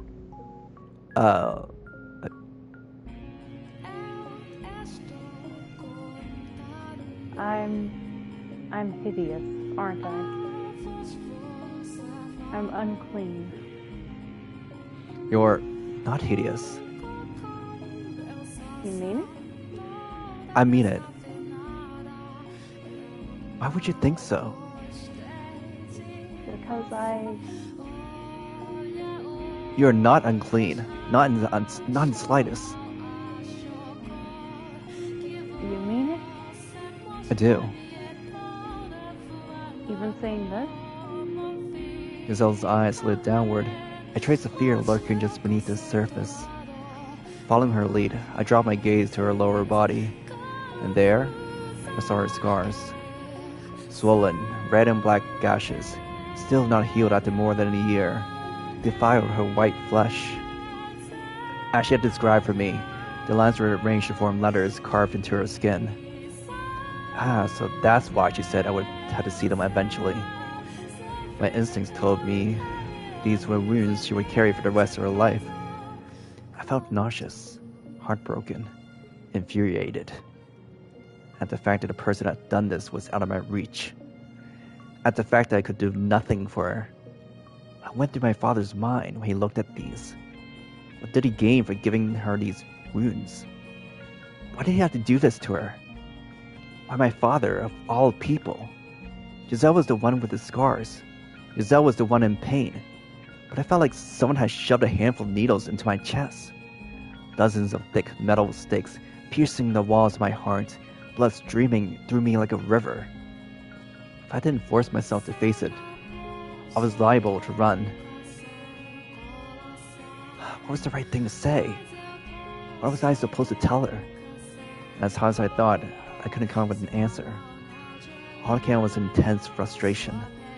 It killed me that I couldn't take these scars from her, that I couldn't give my father a piece of my mind. You are in no way hideous, no matter what marks are left on your body.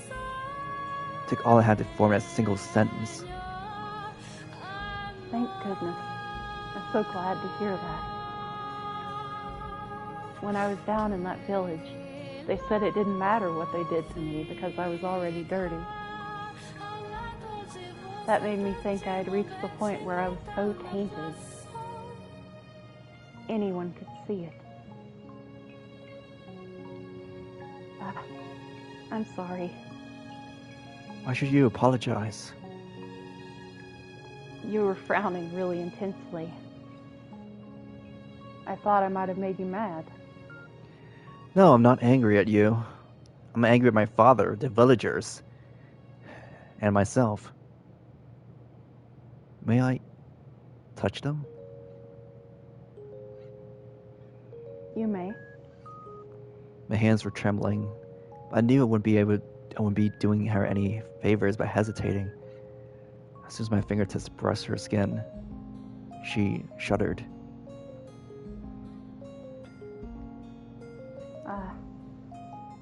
Does it hurt? No, there hasn't been pain in some time. I could feel her trembling where I touched her. It didn't seem like it was going to subside anytime soon. Soon she began whimpering softly. Her lips moved as though she was trying to say something, but the best she managed was a few strange gasps. Tears had begun welling up in her eyes as well.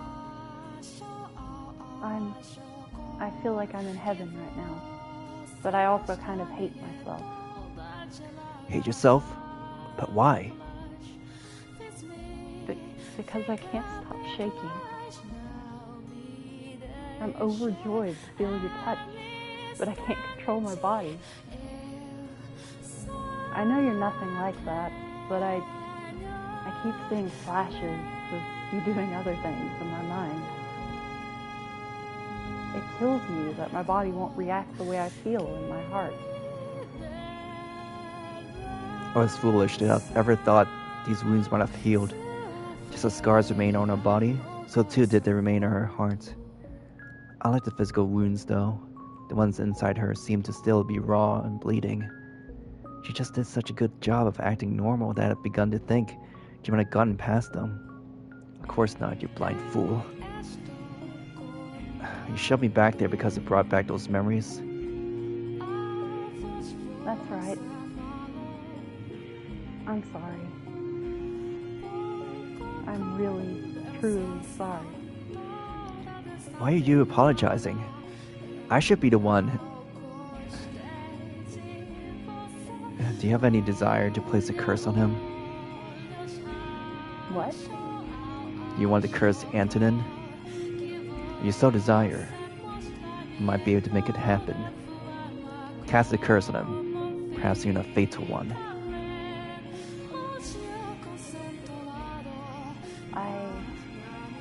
Ignore the fact that he's my father. I don't consider that man family anymore. I want you to be honest with me. If, hypothetically, such a thing were possible, would you want to curse him? No, I would not want that. Why not? You have every right to take revenge. For what that Ben did, he deserves punishment. He inflicted so much pain on you. You're still shaking more than a year later. You can just let him get away with it out of the goodness of your heart? Hypothetically, if you wanted to curse him, I wouldn't do it, even hypothetically. And not out of the goodness of my heart. I'm just a coward. A coward? If curses were real, and he were to die by one, then I would never, ever be able to forget. If my resentment for him took his life, that would mean he had damaged me so permanently I was never able to get past it. I don't want that. I want to be able to forget. I'm still shaking now, but one day I want to be able to proclaim proudly that it no longer has any control over me.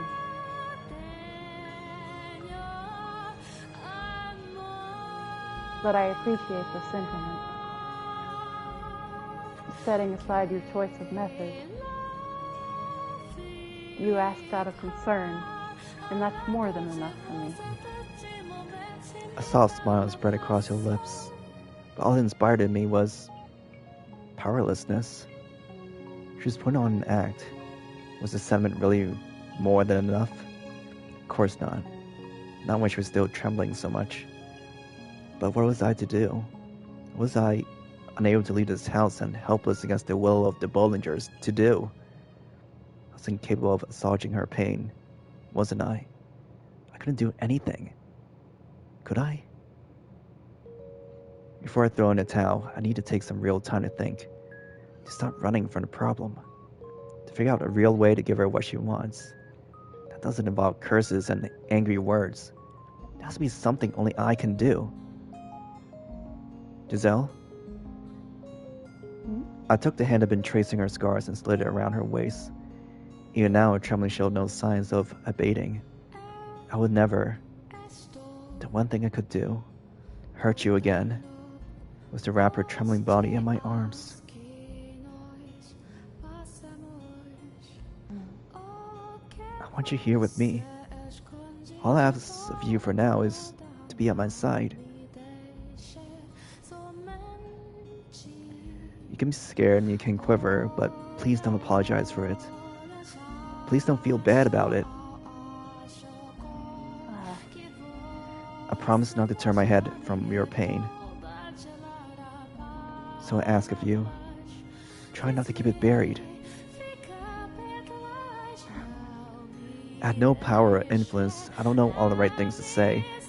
I am a man with nothing to his name, but the one thing I do have is a heartfelt desire to do whatever I can for you. As soon as I tightened my grip around her waist, she lurched forward, throwing her arms around me.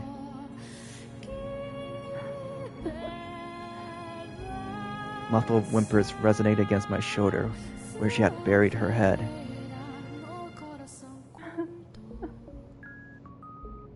Eventually, they grew into unfettered sobs.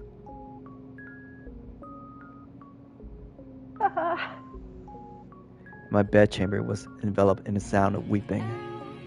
She cried like a little child.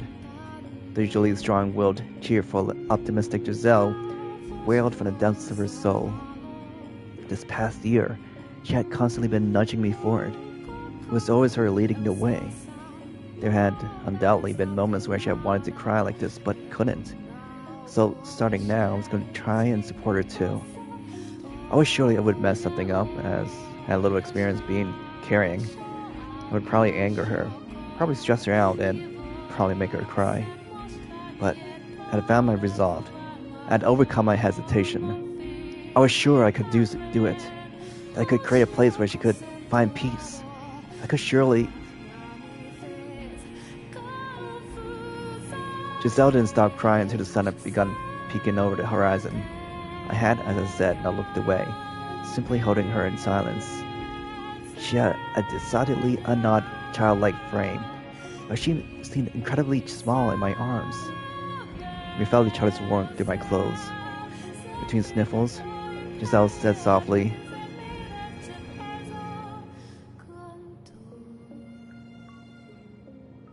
one day, I'm certain, I'll be able to, without any hesitation, be properly joined with you, and it will be wonderful. Right now, I still can't control the shaking, but eventually, I want to be able to put my hands on you too. The affection infused in each and every word was palpable.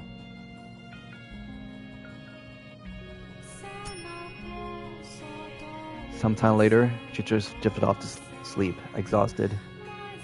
I prayed from the bottom of my heart that at least tonight she would have pleasant dreams.